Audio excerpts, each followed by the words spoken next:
The prophet of thought. Open your mind. Open your mind. Open your mind. Open your mind. Open your mind. Open your mind.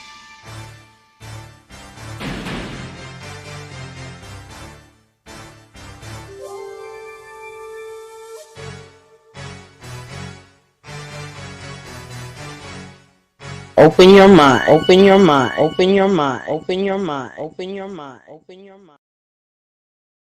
Open your mind. Hey guys, T.P.O.T on Facebook, Instagram, and Twitter. But you knew that already.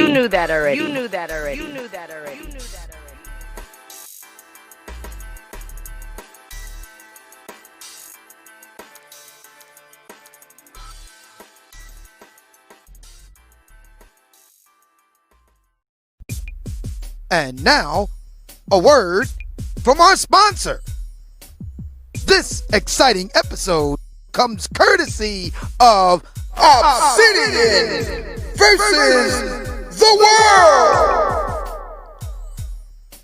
Hey fellas, you know my Obsidian versus the Black Love Industry series have been so popular that we here at Obsidian Radio decided to just go all out with it, since everybody and their grandmama is gunning for me anyway, like it's John Wick or something. Fuck it.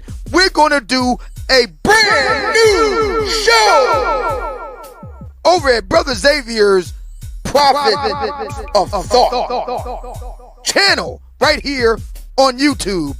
We call it Obsidian versus the World. That's right, fellas. Obsidian versus the World. This is a special show that is aimed at all the haters of your Lord and Master, Mumia Obsidian Ali. Think you got what it takes to take on the O-Man, Mano, Amano? Step right up and let's see what you got. In this show, Obsidian versus the World. I take on all comers, even up to 4 of you knuckleheads at the same time. That's right. Never before have you seen one man defeat 4 knuckleheads at the same time in rhetorical battle. It all goes down this Saturday at 8 p.m. EDT. Mark your calendar, get your popcorn ready, because it's Obsidian versus the World. Don't miss it. Obsidian versus the World. It all goes down on Saturday at the Prophet of Thought channel on YouTube. I'll see you then. And thank you.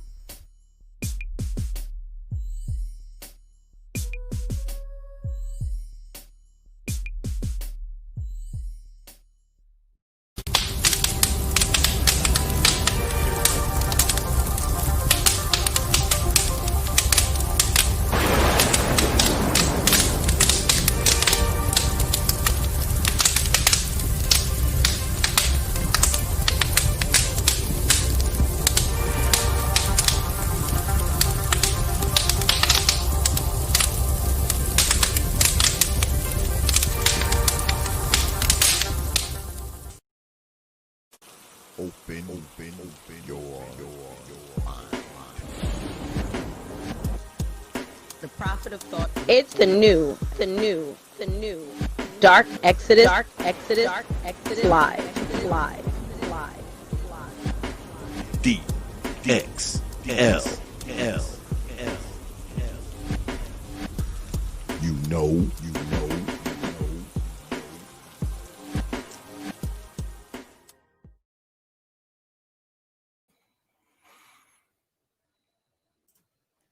And peace, folks. Welcome back to another edition of the Proper Thought series right here on the old T.P.O.T YouTube page. I'm your host, X, of course, but you knew that already. That's why your black asses are here. Tonight, really good show tonight, man. I've been looking forward to this one. As you can see from the title, DXL Fathers for the Win with Winning Fathers.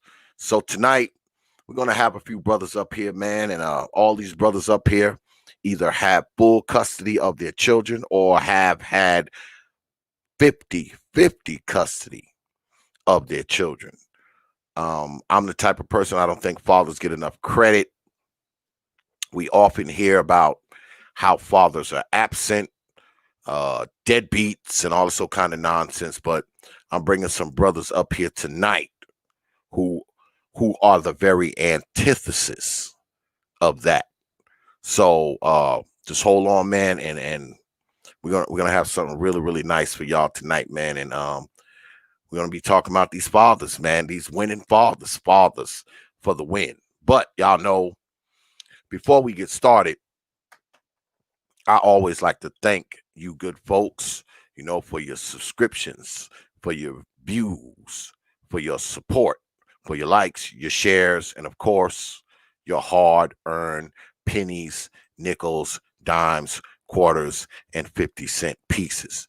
Because you don't have to do it, you don't have to do it, but you good folks, man, you choose to do it, man. You choose to support this platform, man. You choose to come back here every week. You choose to watch these videos, man. And I appreciate the support, man. I do. As y'all know, there's been some changes around here, man. And it's not for the worse, it's for the better. And those of you who have followed me for quite some time, y'all know. All right. Y'all know that I'm not a person who fucks with people. Y'all know I'm not a person who delves into that bullshit. So what I'm trying to do is I'm trying to minimize anything. I'm trying to minimize any BS, any nonsense. And those of you who really follow me, y'all know what this is all about. And y'all know it ain't personal. So for all of that, when it comes to my real supporters, man, I thank y'all, man. I do. Because I know none of this shit would be what it is without y'all. I say again, there's nowhere I can go and people don't know who I am. All right. And I know that shit is not just because of me. I know it's because of you good folks out there who support me, shout me out, put other brothers on to me, and vice versa, put me on to other brothers. So I'm thankful for all that other stuff, but I'm thankful for y'all more than anything else, man, because y'all are the engine that keeps T.P.O.T going. You know what I mean? And I want y'all to know that I'm humbled, I'm honored, I'm appreciative, man. And I thank all of y'all out there who support this platform, support this channel, and ultimately support me. And I thank you. All right. All right. So let's get at it. And good look on that Cash App, Brother Nate, my brother, before the damn show even start. See, these are the type of fans that I have. They won't even let me get my monologue out before they start cash apping. Won't even let a brother get his monologue out. But like I was saying, tonight we're going to be talking to fathers. And I'm talking about fathers for real. Oh yeah, I gotta my bad, Brother Nate. I know I gotta put it in there for Nate because he's probably not even nowhere near his computer.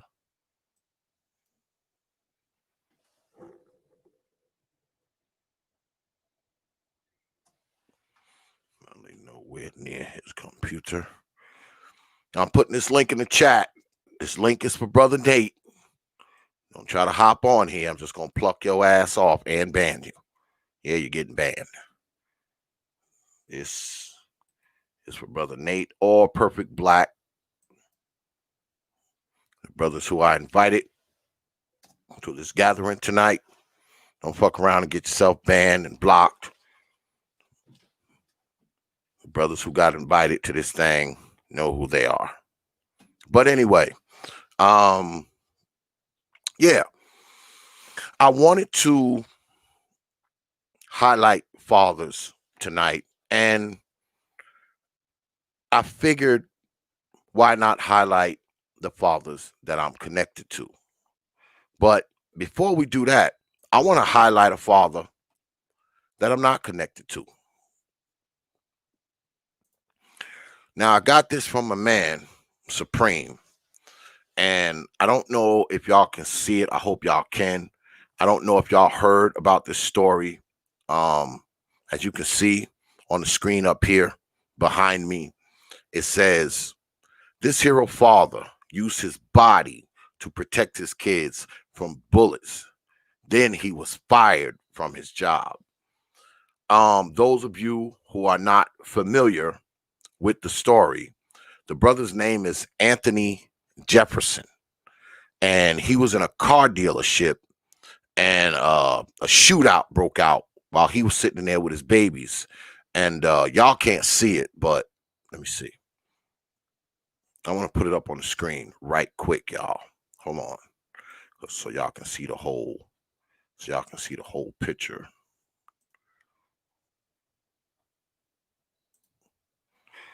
Now y'all see that?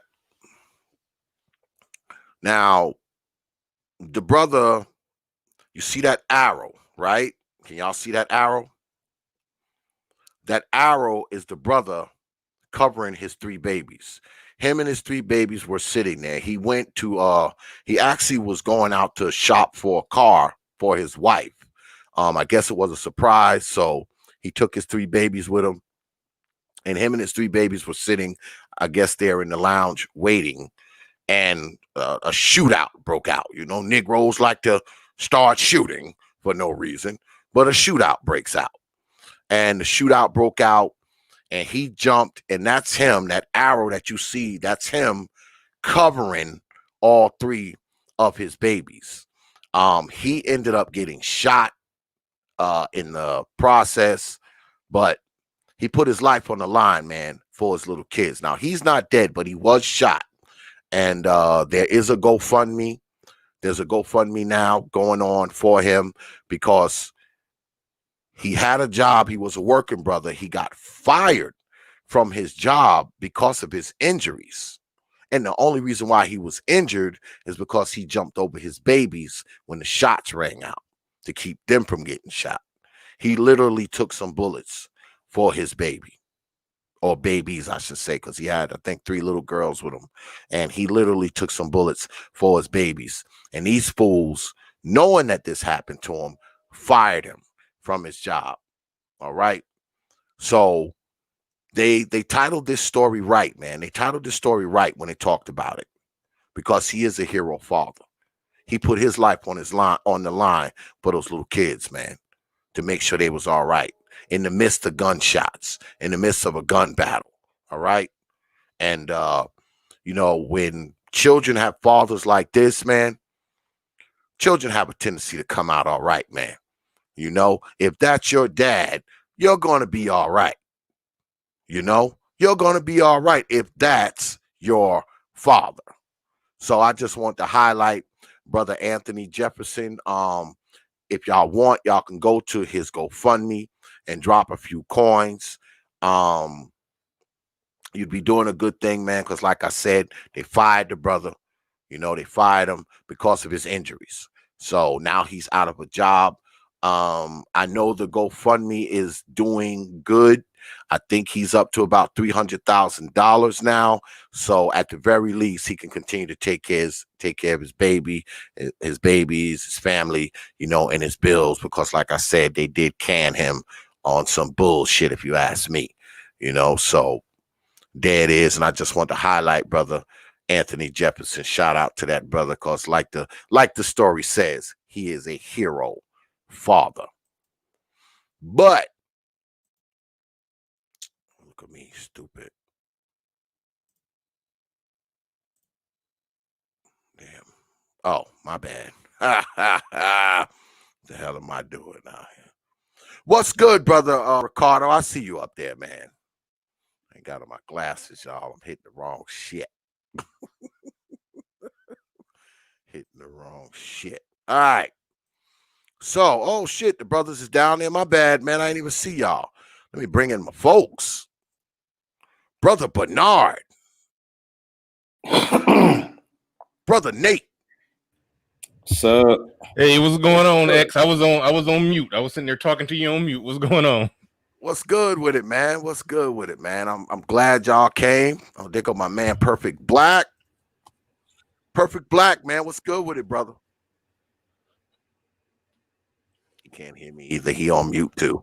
Hey, can you hear me now? Can you hear me? Can you hear me? Yeah. What's good with it, What's man? going on, brother? What's going on, man? I gave to that brother's GoFundMe, man. I put the link in there. Yeah, Go man. give it, man. Go give some that. Go get that guy some love. Yeah, man. Show the brother some love, man. Cause I mean, I know all of us up here, man, would do that, you know, without even a second thought, man. I mean, he didn't hesitate, man. He threw his whole body over those babies, and he ended up getting shot too. I think he got shot a couple times. So wait, you mean somebody out there really believes that Black Lives Matter?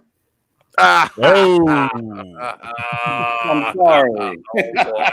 Nate just started already. I'm sorry, man. Started already. You know, I mean, he threw his body over those babies, man, and he took a couple bullets behind it, man, because you know Negroes, they in there shooting. Now, why you inside a car dealership shooting? Like, what's going on, man? Like, come on, man. You got these babies in there. You see these babies in there, and you're still shooting. Like, I don't get it, man. I don't get it, man. I just. But anyway, man, the moral of the story is the brother did survive. I know he's hurt. He took a few bullets, and he couldn't go to work, so they fired him. And you know, so there it is. But you know, fathers never get their just due anyway. That's why I wanted to bring all you brothers together, because I know all you brothers are fathers, dedicated fathers. You know, those things that people have a tendency to say don't exist when it comes to black men. And we about to blow that up tonight. Yeah, we're blowing that up tonight. So I figured talking about the brother Anthony Jefferson was a good opener, you know, when we start talking about fathers. So let me go around, because we got a couple other brothers coming too. Jay Shine will be here. Also Info Man will be here as well. And AJ will be here. Oh, there go AJ now. AJ, my brother. What's good with it, man? What's going on, brother X? What's going on, panel? What's up to the chat, man? How y'all doing? What's going on, big brother? What's up? Man? Yeah, Glad you made it. Yeah, it's a pleasure to be here, man. You know I wasn't missing this, man. Appreciate it. Absolutely, man. So let me go ahead and ask, man. I'll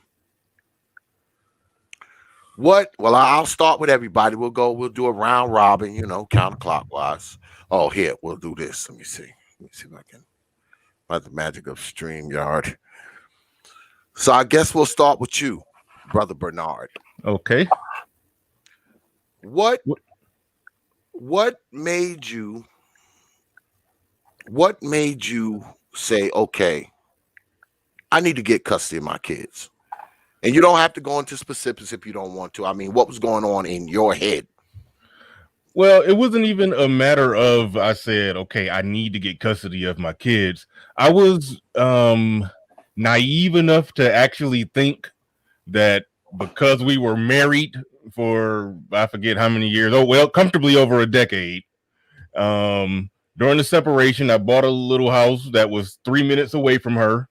You know, I had the kids more than her during the separation. I was naive enough to think that we were just going to walk in there and they were just going to say, okay, yeah. All the kids were born into the marriage.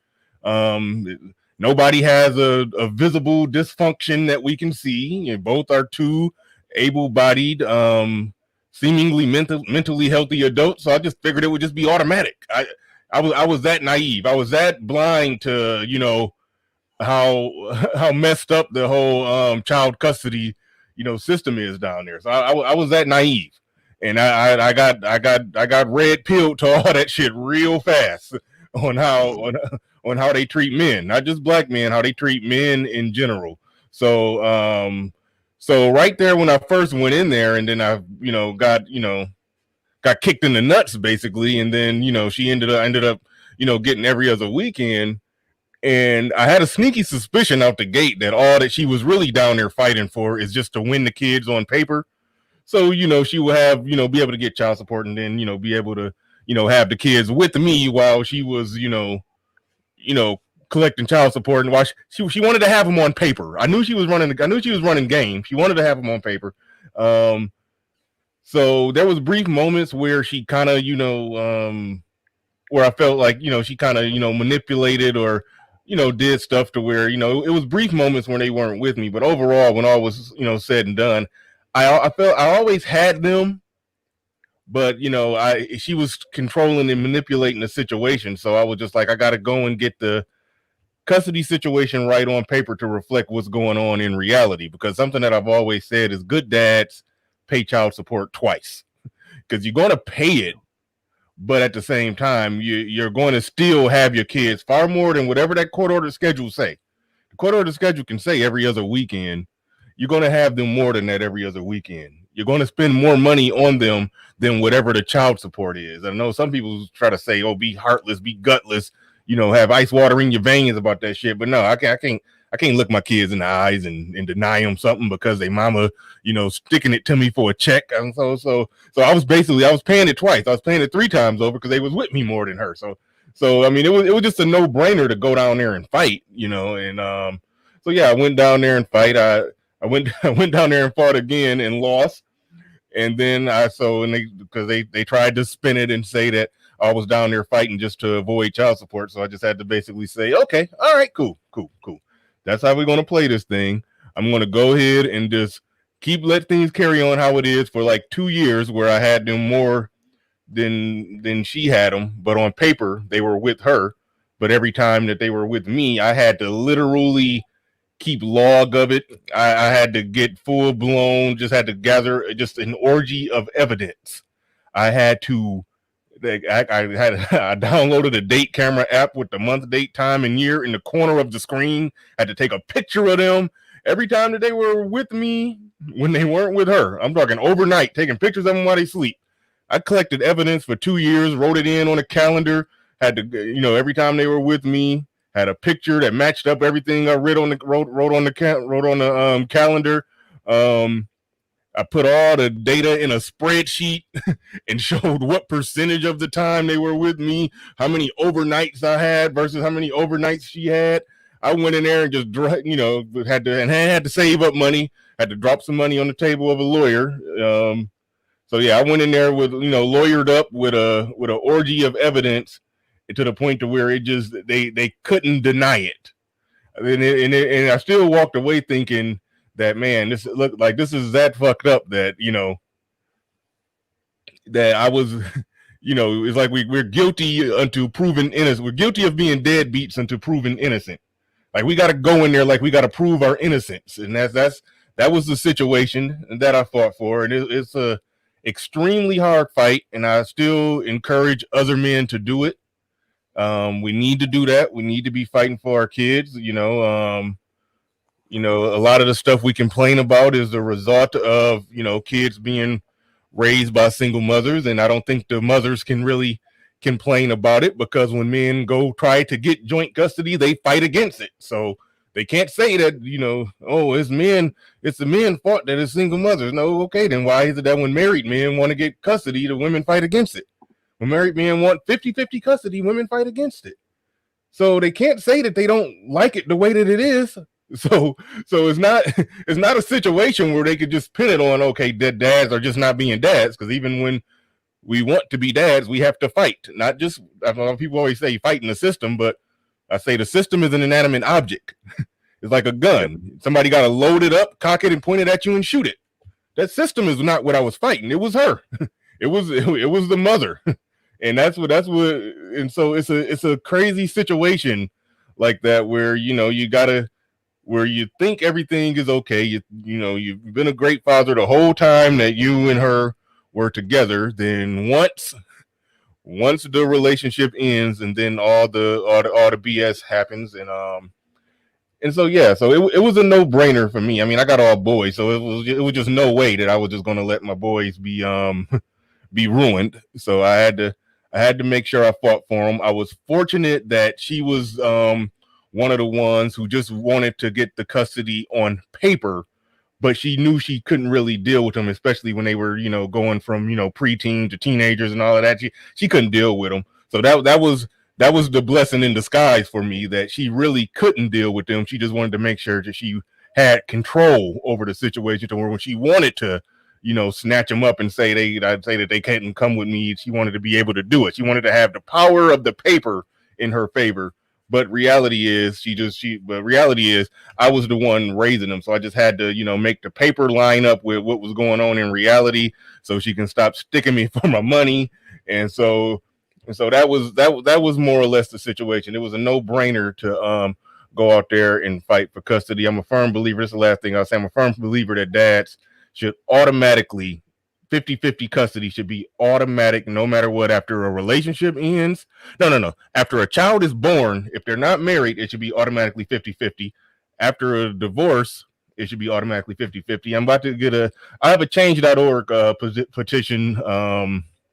It'll be live tomorrow, so I'm going to use my channel to promote that and try to promote it many places, try to get that. I mean, I know it's other people that have tried to get that going. A lot of people have tried to get that passed, but I'm just going to throw my hat in the race too. I mean, the more the merrier in that sense. So I'm going to definitely be pushing towards that. That's something that I want to see happen. I want it to be any father that wants to be a father. He bare minimum, if he wants it, he should automatically get 50-50, no matter what, no questions asked. And I ain't even talking about child support. This isn't a child support issue. And that's why anybody who disagrees with that, they're really going to be taking their mask off. Because how are you going to argue against that? How are you going to argue against a parent being with his children 50% of the time? Who would argue against that? But trust and believe, people will argue against it. So that's something that I'm going to be pushing for. I've talked about it on my channel. I'm going to try to put it more into action, and I'll leave that right there. And last but not least, shout out to Perfect Blackness. Haven't spoke to you in a while. Lil Big Nate, we haven't spoke since the last time he was on my show. Good to be on a panel with you, man. I miss you. And AJ, likewise. Yeah, good for AJ. It's my first time speaking to you, I believe. So shout out and salute to everybody on the panel. Salute to you, Bernard. Absolutely. This is where the brothers gather. We spoken before, Bernard. I used to be over there on the City channel. It's been a long time. I went under another name. Why You Mad? I had switched up. So yeah, we spoke before. Okay, cool. Well, you said something, and I'm going to shoot this over to my man Nate, over to my left. When you got custody of your children, were you in fear that they would be ruined, Brother Nate? I knew if I didn't get custody, they would be. Absolutely. My ex-wife's life was so chaotic. At the time, there's no way she could have taken care of our children. I've told the story before. Of course, after my divorce, I was angry. I didn't really want to talk to her. I moved. Let me start you want me to start from the beginning, or like? Absolutely. Okay, This is Father's Night. I'll be quick. All right. So it's 2003, 2004. I just completed training to become an auto damage appraiser with this insurance company. And so we moved to Memphis, Tennessee. This is the last chance I'm going to give our relationship. This woman doesn't help me. She doesn't listen to me. In all honesty, I believe that there was some type of postpartum depression after the birth of our daughter. She did go through something. I mean, just when a woman is working against you, when your enemy is in your house, man, it's something else. There's no peace anywhere, saying that she paid the rent and the rent wasn't paid. I got the landlord calling me saying, where's the rent? But the money's gone out of the account. While things were falling apart, once she left for 2 weeks. I'm in Memphis with a 1.5-year-old girl and a 4-year-old boy. just trying to figure things out. She ups and leaves for 2 weeks, gone. Not a call, nothing. And actually, it was a blessing because it was for the first time there was peace in the house. But this story is going to give you an idea of how these women use the police as their weapon against us. So after 2 weeks of not hearing from this woman, she comes home. She goes straight upstairs. Me and my children are downstairs, and we're watching American Idol, right? It's like 2003, the end of 2003 or something. So she calls the children upstairs. And I said, y'all ain't going nowhere. Y'all sit down and play whatever you're playing with. You're not going anywhere. She called them again. I said, they're not coming up there with you. You've been gone for 2 weeks. I don't know what you've been doing. I don't want my children around you. You can see them tomorrow morning. She called them again. I told them they're not coming up there. Well, about 15 minutes later, there's somebody at the doorbell. And she jets downstairs, right? And she goes out. I go to my kitchen that faces the street, lift the blinds, and of course, there's a cop car out there. So cops come in. She's out there talking to him. I'm not going to say shit. I'm just going to go. I'm sitting down watching American Idol in my tank top and my basketball shorts and shit. So the cop comes in. He says, Mr. Such and Such, your wife tells us that, there's a disturbance here this evening. And I explained to the officer, this woman's been gone for 2 weeks. I ain't heard from her. She doesn't help pay any of the bills. She doesn't help with the children. I don't care what she says. I don't know where she's been. I don't know what she's done. I don't want my children around her till tomorrow. Well, sir, maybe the best thing for you to do would be to just go ahead and pack up and head on out for the evening until things calm down. I said, I don't think you heard me, officer. I said, she's been gone for 2 weeks. She hasn't called, nothing. She doesn't help pay any of the bills around here. I'm not going anywhere. He said, well, sir, we'll just have to put the children in foster care. And I stopped him. I said, put them in there. I said, put them in foster care. Go ahead and do all that fucking paperwork you're going to need to do. And you put them in there. And then I'm going to sue you. Okay? Because there's no reason to put me out of my goddamn house. So Officer McGillicuddy, he went back outside. And he was talking to my ex-wife or whatever. I go sit down on the couch. I tell my babies it's cool, nothing to worry about. My little daughter's getting emotional. I sit her on my lap. It's cool, babe. Don't even worry about this. Cop comes back in. Okay, Mr. Such and Such. Your wife's going to leave for the evening. And, just please keep the disturbances to a minimum. We don't want to have to come back out here tomorrow. I said, thanks, officer. Close the door behind you. So these women will use the police as a weapon against you. I've got more enormous war stories than that. Maybe we'll get into it a little later, but my family told me I would not get custody. Her family told me I would not get custody. I called for an attorney. I filed for divorce, right? Only 20% of men file for divorce. I'm in that 20%. So I called the attorney, right? And my aunt's telling me, look, get a female attorney. It'll look good. That's what you should do. So I'm calling around to these female attorneys. And she tells me, I found one that was receptive to my story. I'm tripping. I don't know what's going on. I'm in my mid-20s. I know these children have to be with me. So she says, okay, Mr. Such and Such, you come on in and, we'll discuss it. So came in, talked about it. She told me her retainer, $3,500. I didn't have $3,500, but I had it a week later. I tell you that. Hook or crook, I had that $3,500 fucking dollars to give to her. And she tells me that, she's going through the information and, she says, Mr. Such and Such, we can definitely pursue custody if the things you're telling me are true about her behavior. You got to pile up your information, just like Bernard said. You got to build that file, brothers, especially now. It's way easier with texting and social media that we didn't have that back in 2004, really. You should be able to build a file 2 inches thick on this woman if she's completely out of control and if she's not fit to be taking care of these children. So then what really cemented me getting custody, when my attorney told me, she said, I said, well, what would I be paying in child support, if they do end up with her? Because I was dealing with the idea that I might not get them also listening to my family and hers.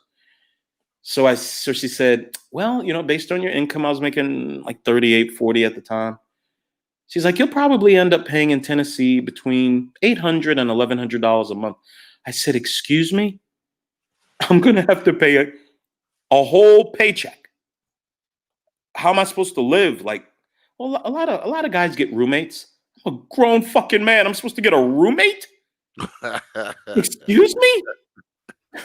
I didn't say this. It's just what I'm thinking.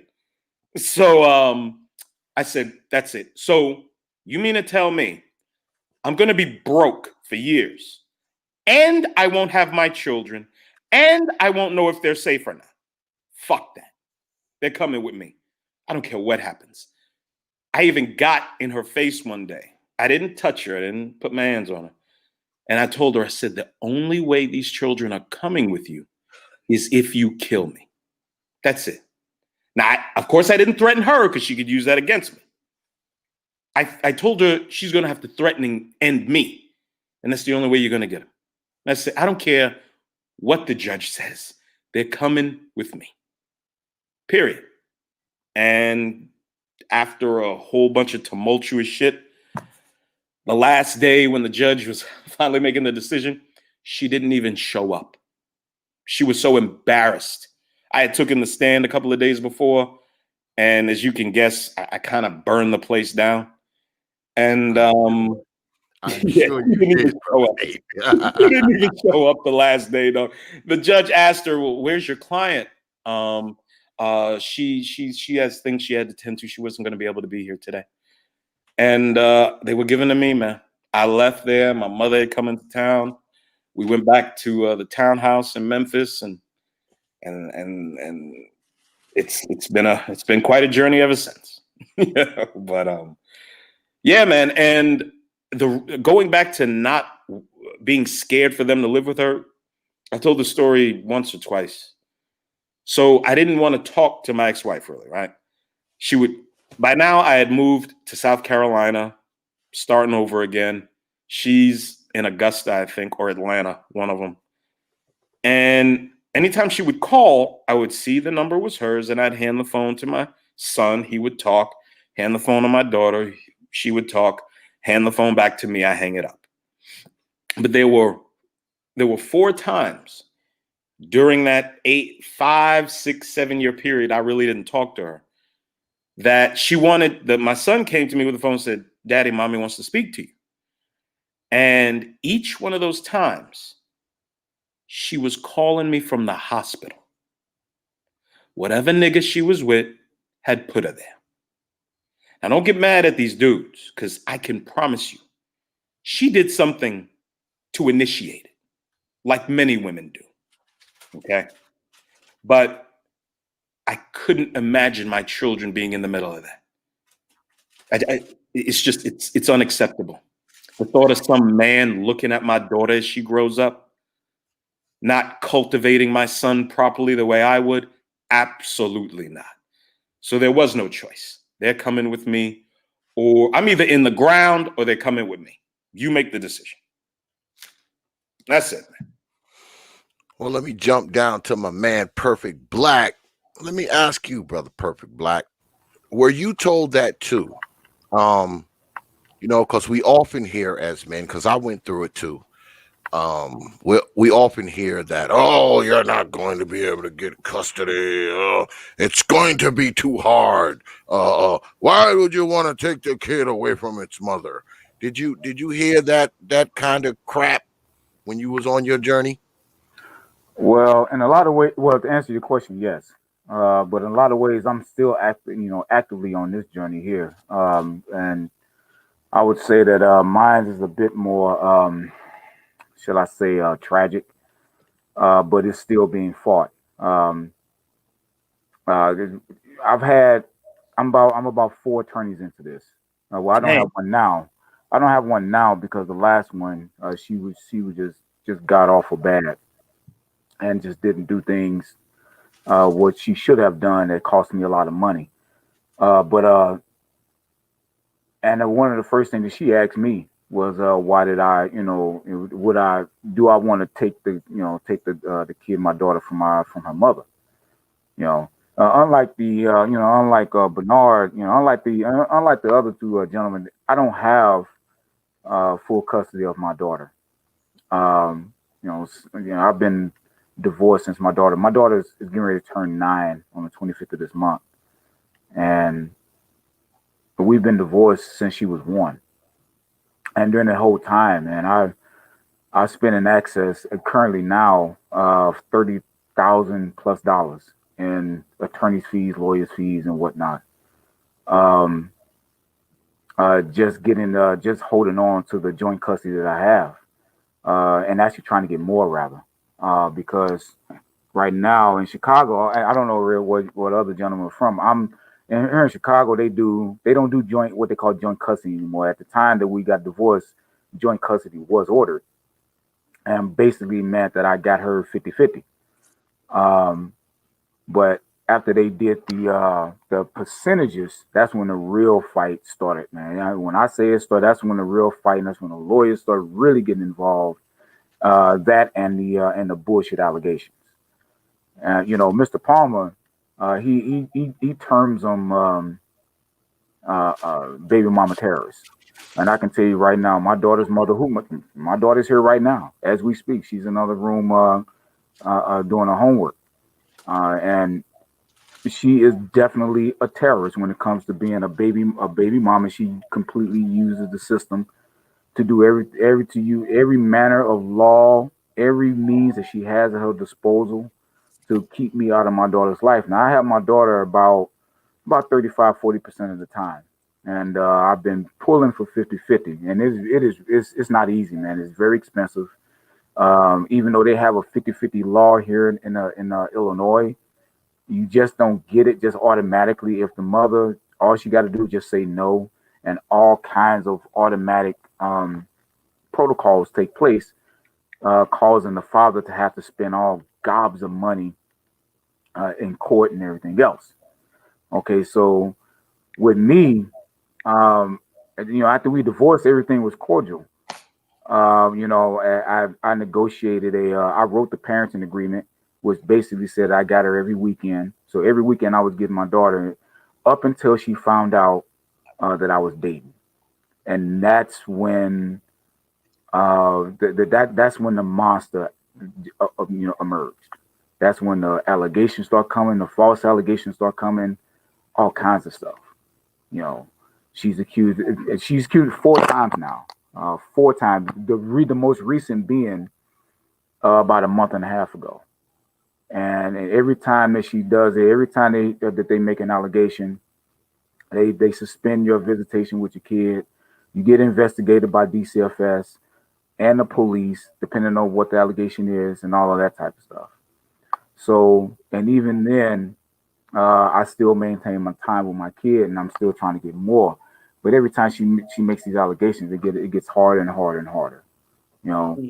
The first one, and I don't really mind talking. I don't really mind getting specific because for me it helps me, because it's actually not only is it therapy for me, but it also lets other people know. That's why me and Bernard, what you were saying about what you want to do. I think me and you need to do some collab work, man, because the way that the court system is, the things that women can do, that mothers can do, with no accountability whatsoever, that shit's got to change. And stories like mine need to be heard. The first allegation, I swear to God, no more than a week or so after she found out that I was dating, and that I had the temerity to actually move on with my life, she came out with an allegation that I have child porn on my computer. Oh my God. Police got involved. Oh yeah, no, it gets worse. It gets worse. Oh, the police got involved. Yeah, the police got involved. Me being, I'm an IT guy, so I surrendered the computer, gave them the passwords to everything and everything. It gave them complete access to my home and everything. Found nothing. Nothing happened to her. Not one thing. I made complaints, all kinds of stuff. The state's attorney's office didn't want to do anything about it. Nothing. Nobody wanted to do or say anything. Okay. So When it came time to where, because at the time she was actually trying to move out of the county. And I don't know how it is anywhere else, but here in Illinois, if you marry and if you were married when a child was born, you just can't up and leave. You got to go through mediation and all this other type of stuff. So she had to go through mediation. And right when I was going through mediation, the judge didn't like that I was getting my daughter every weekend. Just did not like it. It flat out said that a man should not have the kid every weekend. That's what the judge said in open court. God damn. So, it's bad. It gets worse, man. Trust me, it gets worse. So we go through mediation, and during mediation, the mediator is agreeing with me, who's a white female, agreeing with me was going to recommend to the judge that I get more time. Because I was telling the mediator that I wanted 50-50. That was the thing for me. I wanted 50-50. Okay. And the mediator was like, well, I don't know if the judge is going to, and this is what she said, I don't know if the judge is going to agree to 50-50, even though the 50-50 laws are on the books. I don't know if the judge is going to agree to 50-50, but I will recommend around 40. And you can fight from there on out as the child gets older. You can fight for a little bit more time. So I said, okay, I'll take what I can get right now. So literally a week before the judgment was supposed to be handed down, where the mediator was going to render her recommendation to the judge, which I was assured by my attorney and her that the judge was going to take it. He's going to, kind of go by that. My ex-wife comes out with another allegation, which is the worst allegation. She said that I had broken the hymen of my daughter. Oh my God. God. And the way that she determined this because she said my daughter, I got the medical records, man. I had to sue. I had to threaten to sue 2 medical establishments in order to get the records. Okay. So she said she determined this because she said my daughter had diarrhea. Okay. And her grandmother decided to examine her, and they determined then that she had no hymen, so therefore they took her to the clinic. Clinic said, no, she has a normal annular hymen. I didn't know what the word meant. Annular hymen, what the hell is that? I know what a hymen is, what the hell is annular? So I had to look that stuff up. So she took her to one clinic. Clinic said that she was okay. And she took her to another clinic. And then she took her to University of Chicago Hospital, Coma. And they were like, no, there's nothing wrong with her. Nothing at all. She hasn't been touched. Then she proceeds to go to the police station. The police station tells her, no, we're not going to do anything unless either DCFS or a hospital says something's wrong with her. So she goes to DCFS. DCFS, that's because she made the complaint.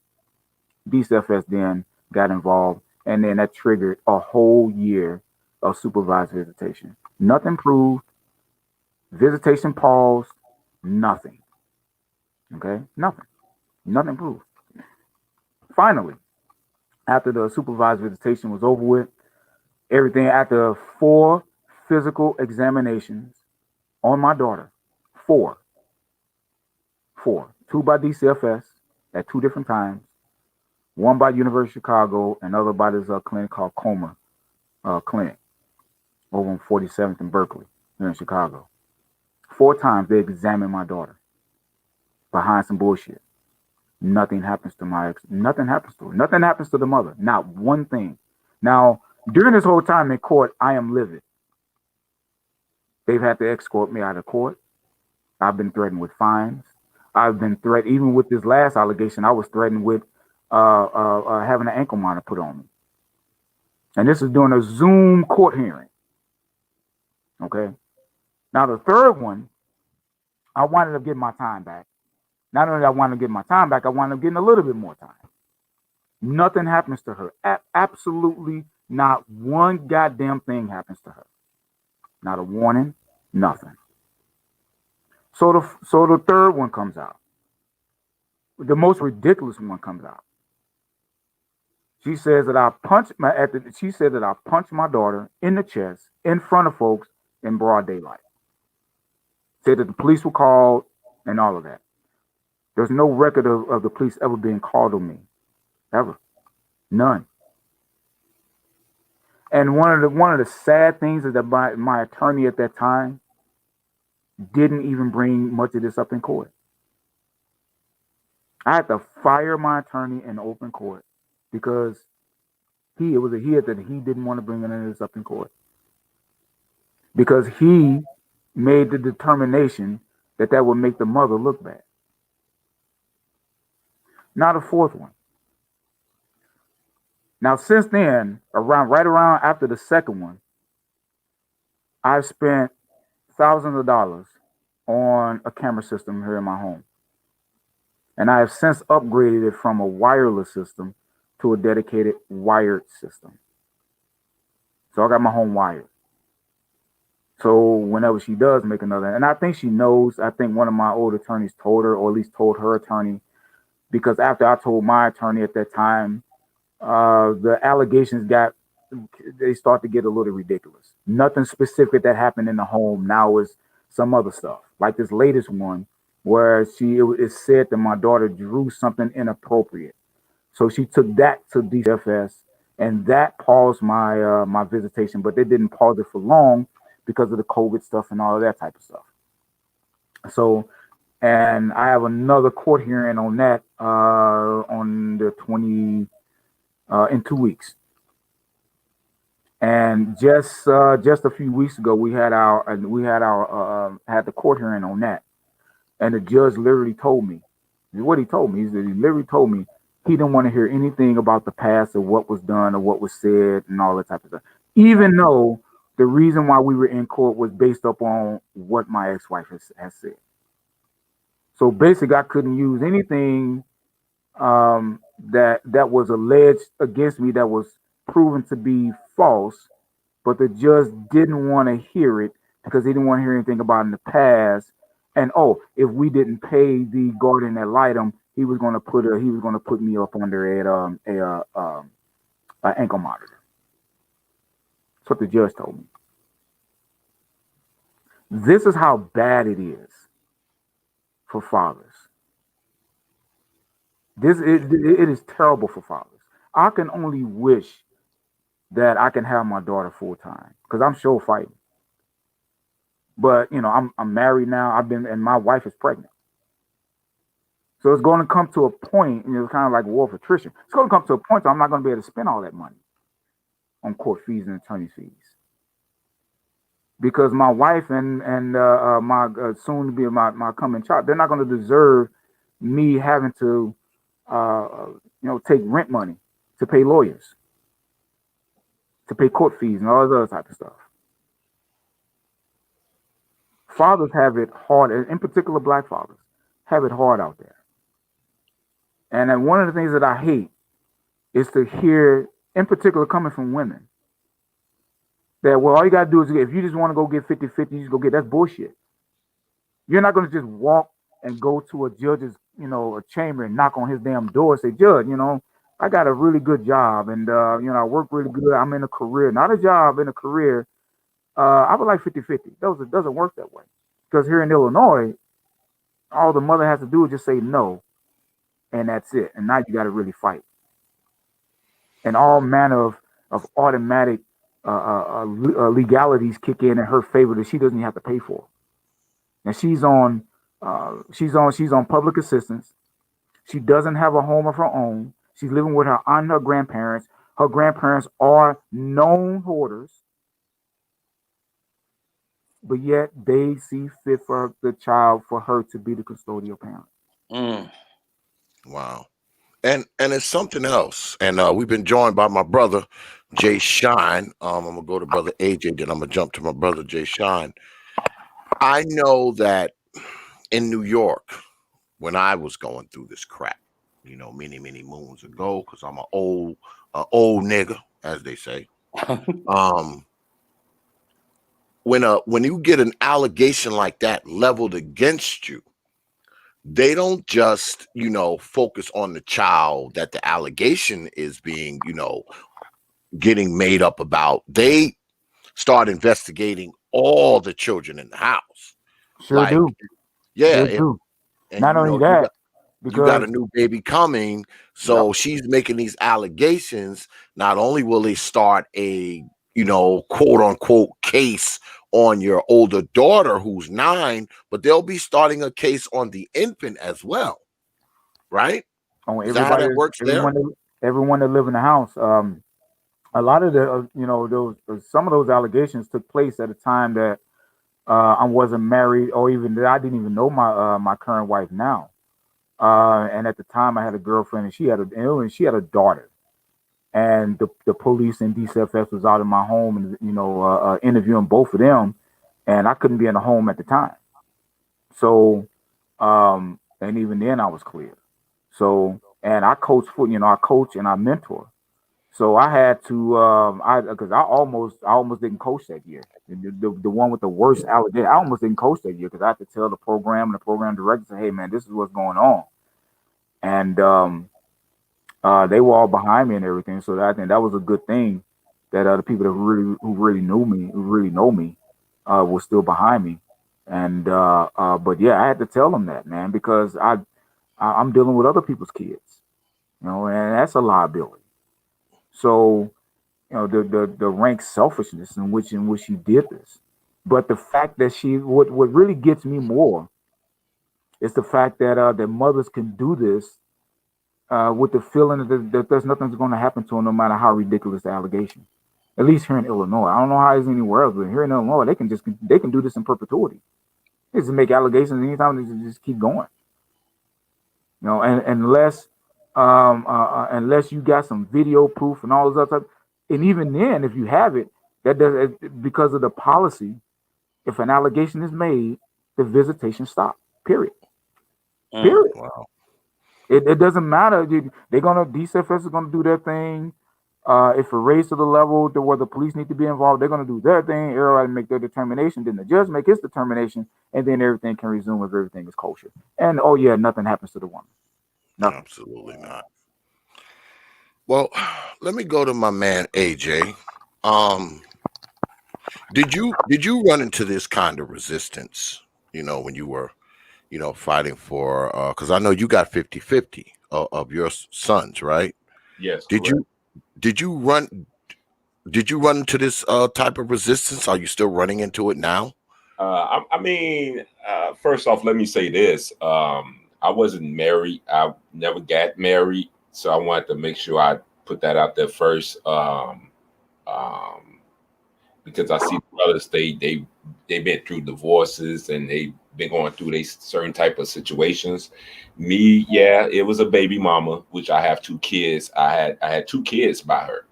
And in the beginning, no, when I had my first son, everything was it was okay. I mean, we made plans, we was staying with each other.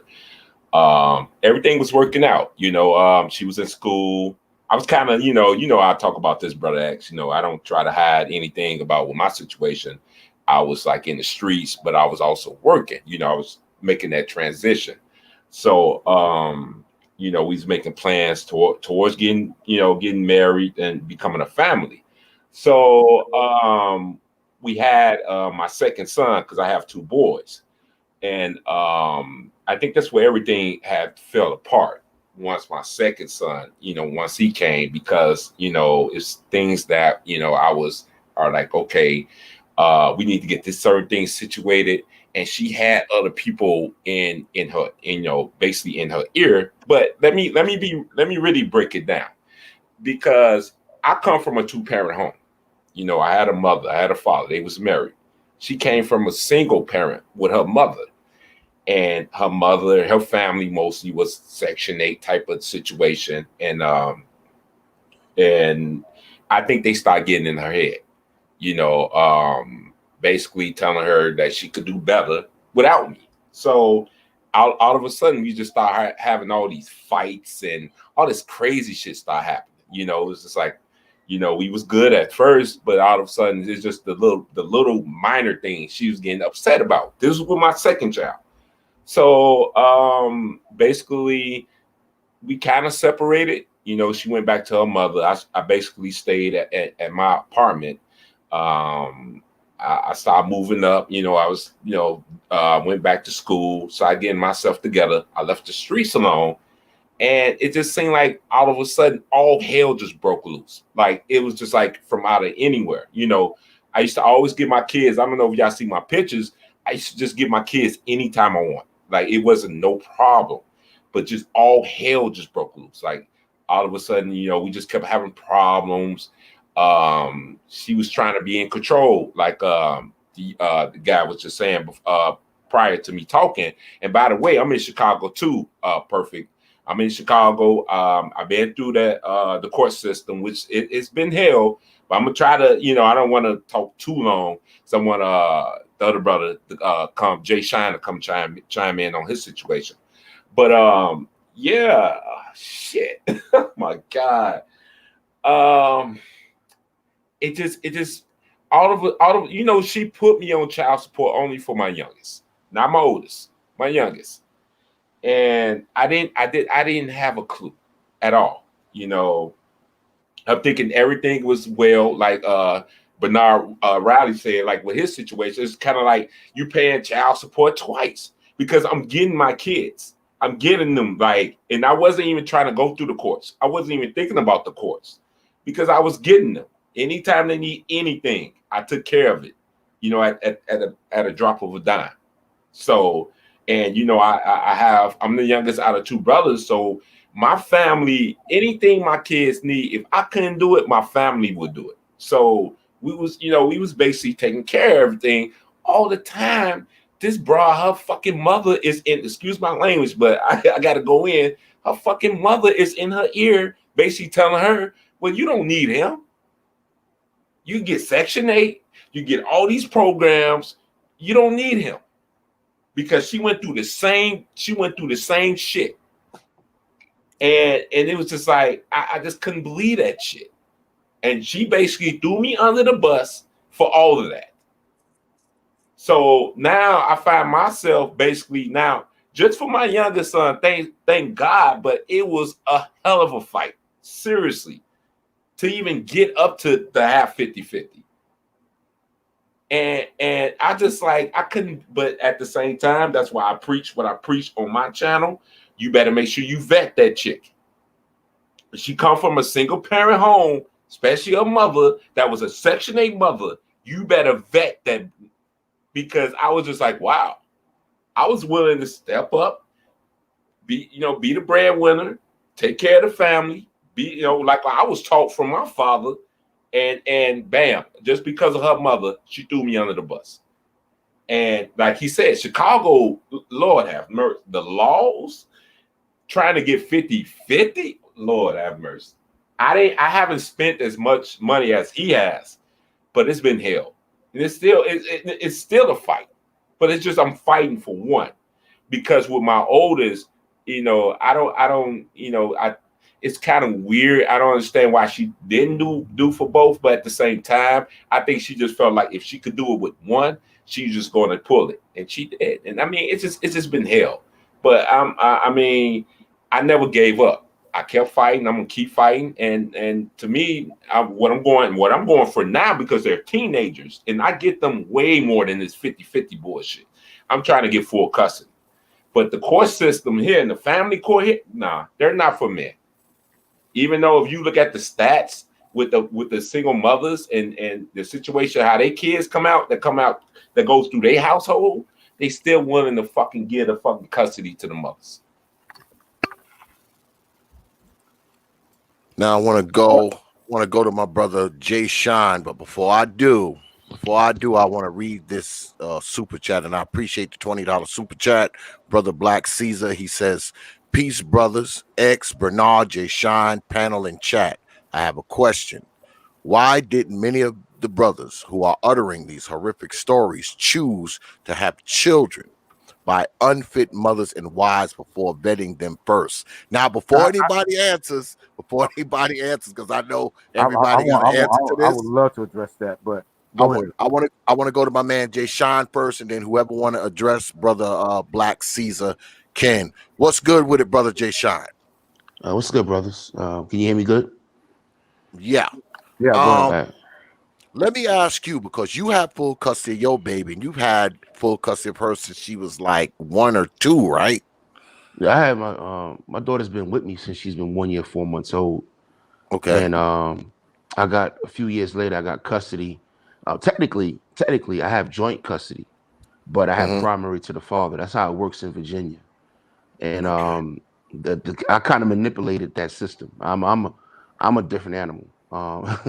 I learned how to manipulate systems. That's how I am. That's how I've crawled to where I am in life in general. Because I learned a long time ago that everything's business. And what I mean by manipulate the system is that once I got joint custody, every time the mother pulled, she tugged me, I went, and then I pulled harder. I pulled, and I got more and more out of it. What I mean is I started finagling the visitation orders. Okay. Using school and all kinds of other things that the kid needs, I started getting more and more time with the kid. Okay. And then because of the mother's behavior, the things that she was doing, I was able to cut her out of things like the school. Like, we crafted, me and the judge crafted a visitation order where she couldn't even go to the school. Basically visitation hours were outside of school hours, except for one Friday, on an off weekend that wasn't her weekend. She had a few hours with her, but I knew the mother wasn't going to do that, so I didn't care about agreeing to that. But based on the mother's behavior, I started using the mother's weight against her, in court. And I went to court 6 times. So did I go through what my man went through earlier with the allegations? A little bit, but nothing that serious. What he went through was crazy. That's heavy. I don't know how he mentally dealt with that, because this shit is stressful. Going to court and arguing over your child. There's nothing more stressful or more infuriating than dealing with a mother who's lying on you in court and whatnot. But before I go any further, I'm gonna attempt to answer Black Caesar's question real quick. For some of us, brother, yeah, some of us are young and we don't have the wisdom. We out here having sex, sleeping with women, in relationships with certain women, and we didn't know how should I put it? We didn't know how fake they were, when we was with them. When you up in that good and that wet, she playing with your little taco meat, everything's all good. And then the kid comes, and then this chick breaks bad on you. So you can say you vetted her, but how would you vet her, especially if it was the first child she had? So you didn't even have, a measuring stick to say, all right, this is how she treated her first baby daddy. You know what I mean? You the first baby daddy. So how would you know how she's going to treat the father, of her child until it came to you? She wasn't that way. So we talking about a society of women who break bad on their men. Because I can ask the same question to any married man that we see going through the bullshit right now. We got married men who've been married. Look what Dre's going through. He can't get his fucking golf clubs and his motorcycle. That was 23 years. Are you going to tell me he didn't vet her? You see what I'm saying? Like, men go through shit with women, and I think it's unfair to put all of it on the men. Are there some women we can say, all right, fine, we saw what kind of chick she kind of was, we shouldn't have had sex with her at all? Okay, fine, I grant you that. But in a lot of cases, if you're in a relationship with a woman and you don't really don't know her that well, and you having unprotected sex with her, then you're putting yourself at risk. Now, the answer to that, though, as a man, is what I learned over the last 20-something years of my life, working with other men in the court to get custody of their children, because I've done that 3 times. One brother, I didn't even know him. Matter of fact, two brothers, I didn't even know him. One of them I met carpooling. He hopped in my car, because back, DC, to get into the HOV lanes, you got to pick people up. We call them slugs. I picked this one brother up, and we get to talking while he in the car, and I give him my number. 2 weeks later, he's in my kitchen, and I'm going to help him go through his case, and then I go to court with him. When he went to the status hearing and everything else, to let him know what he needs to file. Because once you leave the status hearing, sometimes you got to go to the intake office and file certain things. So because I went through the system so much, I was helping brothers. And I'm telling you, you don't know these women like that. And we live in a society of deception. You got women out here who've been married. That's why I like to use the marriage as an example, because you got men out here who have been married 5, 10, 15 years, and then they women break bad on them. So I know it's easy to throw shots at men and say, all right, you need to be more responsible. Sure. And the answer I have to men is this.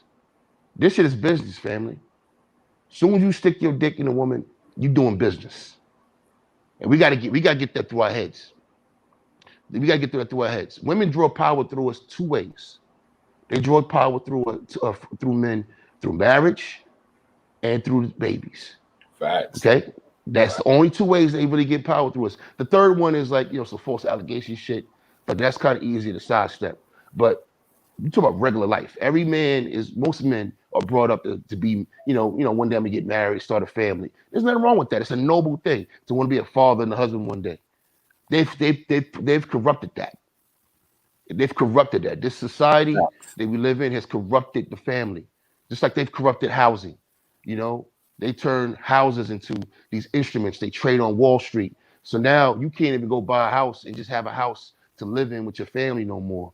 Now they fucking with the housing market. So the market goes up and down, and now you're supposed to move at a certain time because your house is on the goddamn market like a stock, but you don't move, and then you end up in a situation where you're upside down. The same thing's happening with marriage. This shit is business now, fam. They're drawing power through the courts, through marriage, or through the child. This is a set game, and you have to approach it that way. And the reason why a lot of us fail in this area is because when it comes to our kids or that relationship, we get emotional. We don't understand it's business. And I had to learn that shit the hard way. That's why I talk the way I talk about, business in life and life is business, because this shit is business, family. It's business. You got to know what you're doing nowadays. You got to have to be completely controlled. And I'm circling back to being responsible, Black Caesar, because you're right. As men, we have to be responsible. But let's not act like, there's another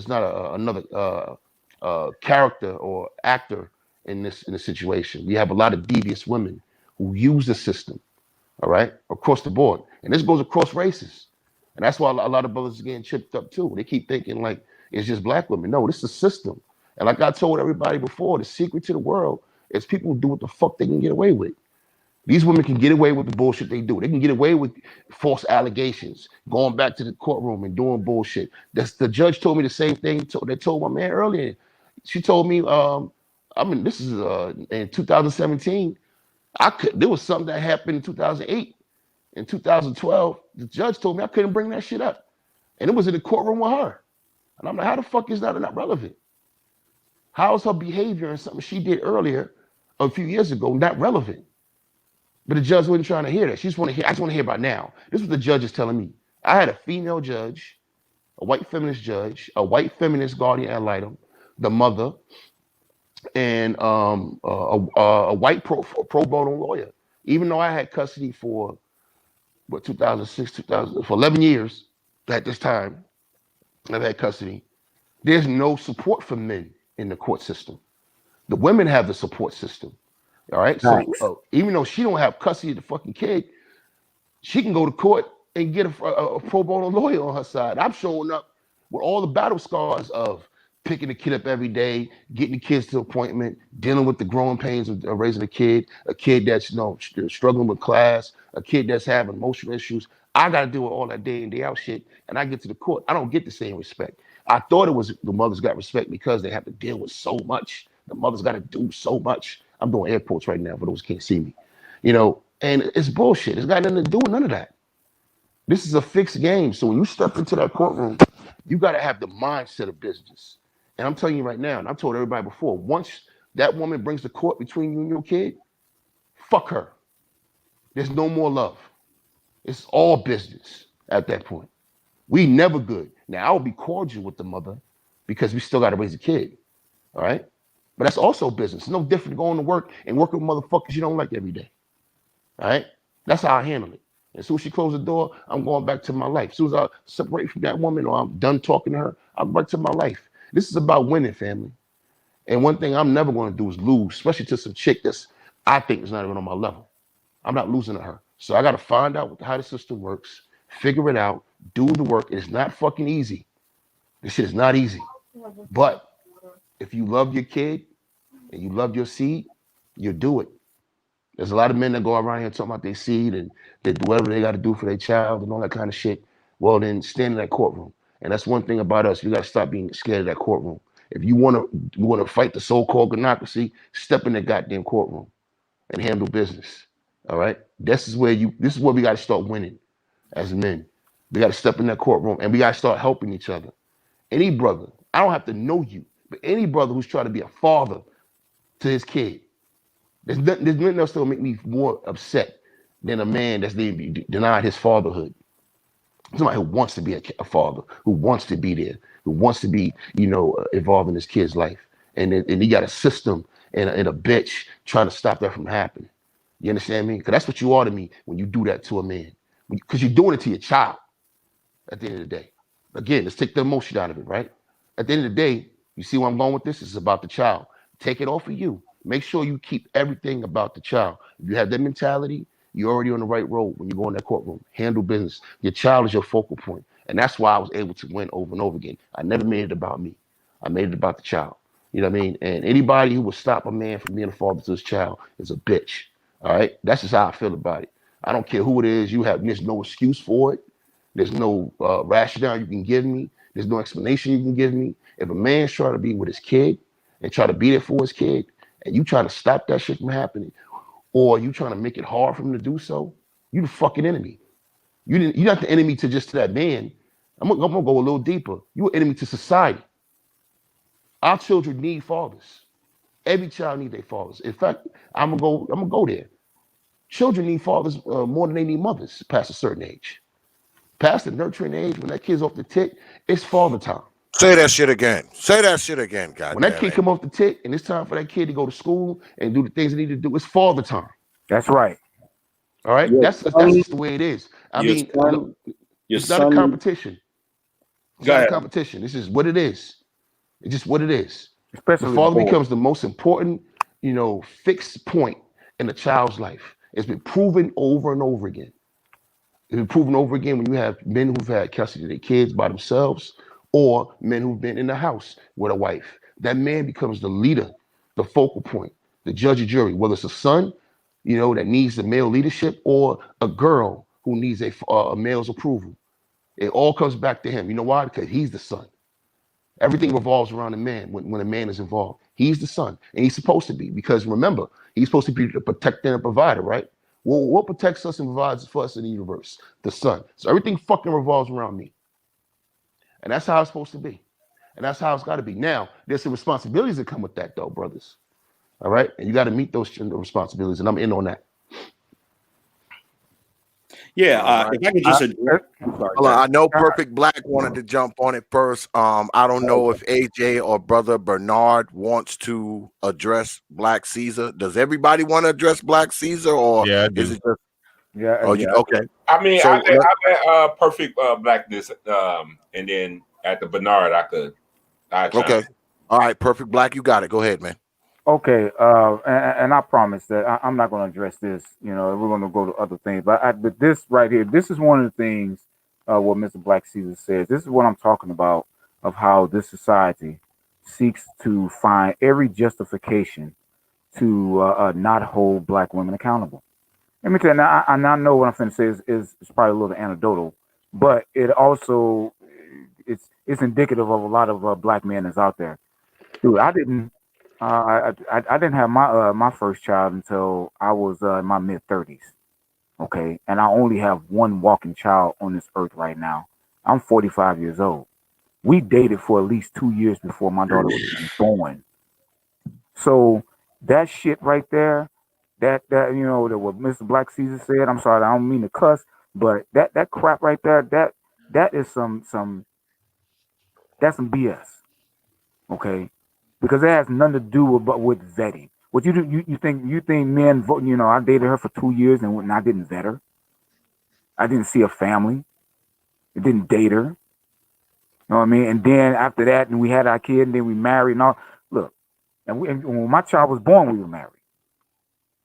I don't have any children out of wedlock. I don't have a whole bunch of baby mamas running around out there getting child support off of me. There are a lot of men out there like me. What way? How? What? I like. What? How do you vet a woman to know whether or not she's going to lie and say that you broke your daughter's hymen? Where's the proof? What action? What open or overt action can a woman take that to give you that goddamn clue? See, sometimes we just be. Sometimes folks who are so needing to defend black women, that they just come up and they just regurgitate some crap that they don't even understand themselves. That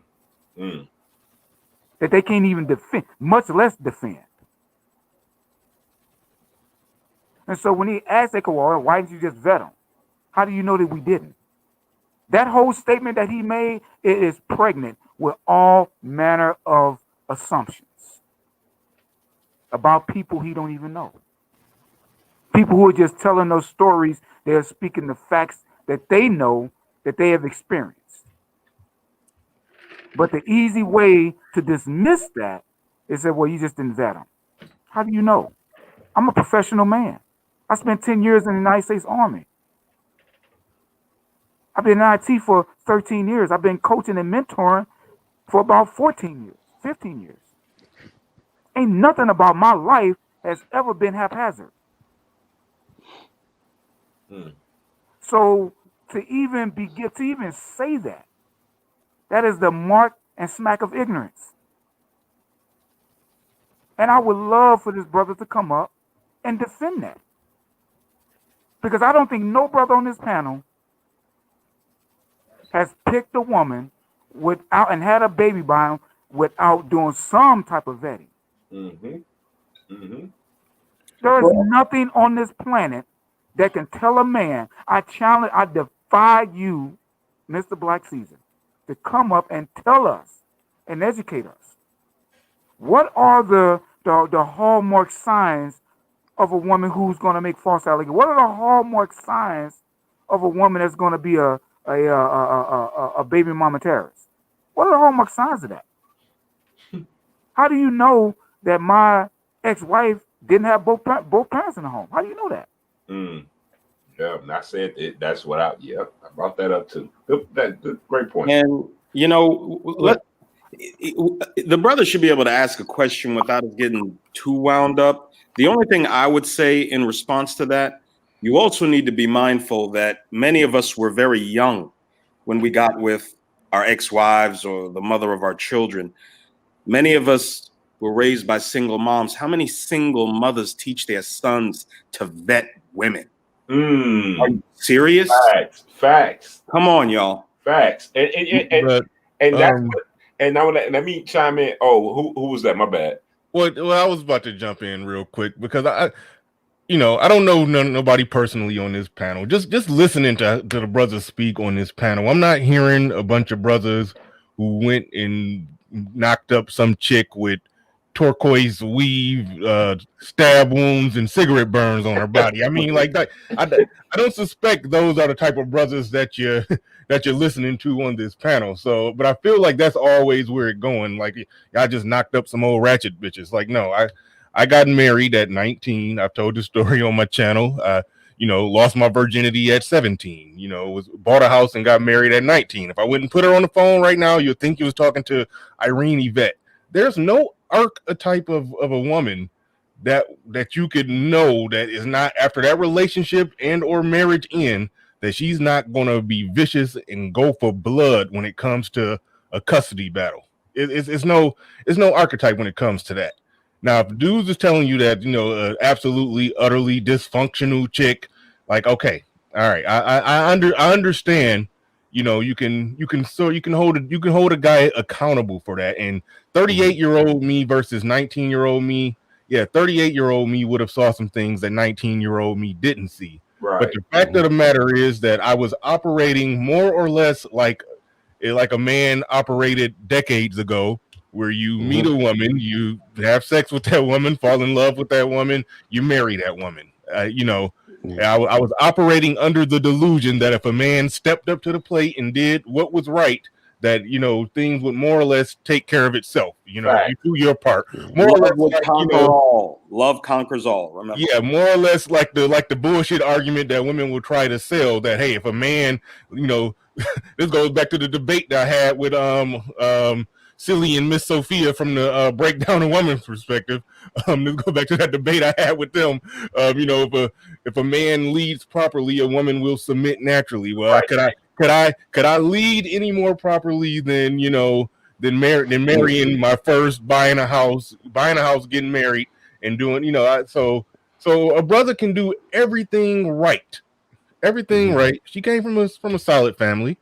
You could do everything right. When that marriage ends, women tend to go for blood and men tend to be naive. And I go back to what Jay Sean was talking about, how he said he a different type of animal. I had to become that animal. I got kicked in the nut like twice before I was like, okay, game on. And then like I said, I went in there with so much evidence that they couldn't deny me. And I got a custody order that I could be happy with. But it's real quick. Can I just say this real quick?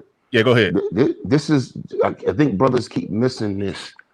That this is about business. I underestimated my daughter's mother. That's what tripped me up. All right? That's what tripped me up. I used to smoke Black and Miles.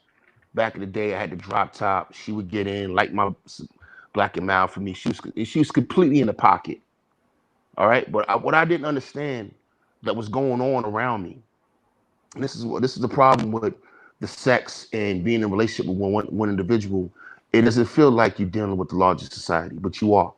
The environment has created a situation where women can draw resources from this interaction. All right.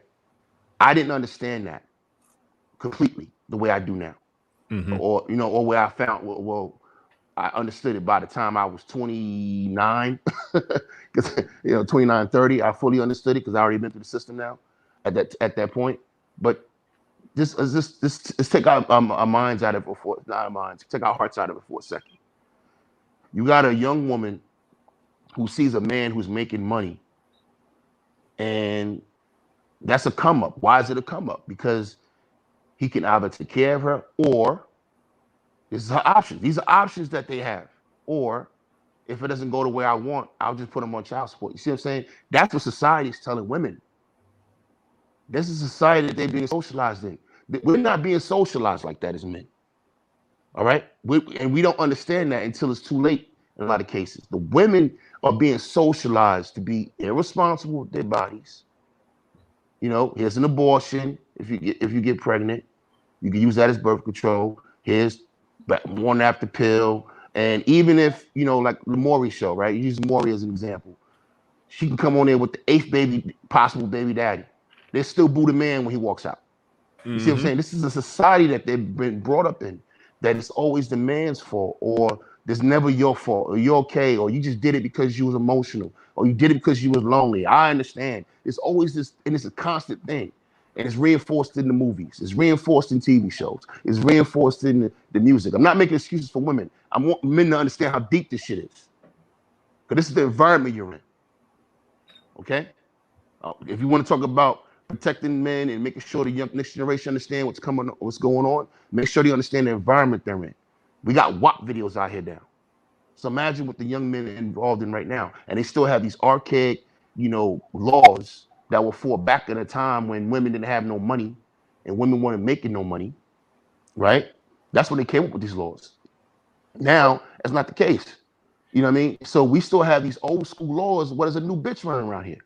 But Jay Shine, but if you really look at the overall situation, it's like really as being a father these days, I mean, how many battles are you fighting? It's like me personally, like I feel like I'm fighting like 3 or 4 battles all at one time.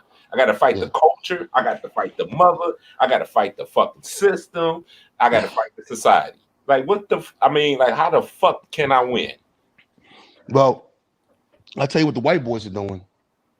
And they fucked up how they going about it. But that's what all that politics is about. Remember, they just nominated a new Supreme Court justice. They're trying to correct their issues. And one of the biggest issues in white society is dealing with parental father rights, and which the trickle down aspect of that is abortion, right? They're trying to correct something in their culture, but they're doing it through the courts. They're doing it through power. And that's what I mean. They're trying to create a new environment.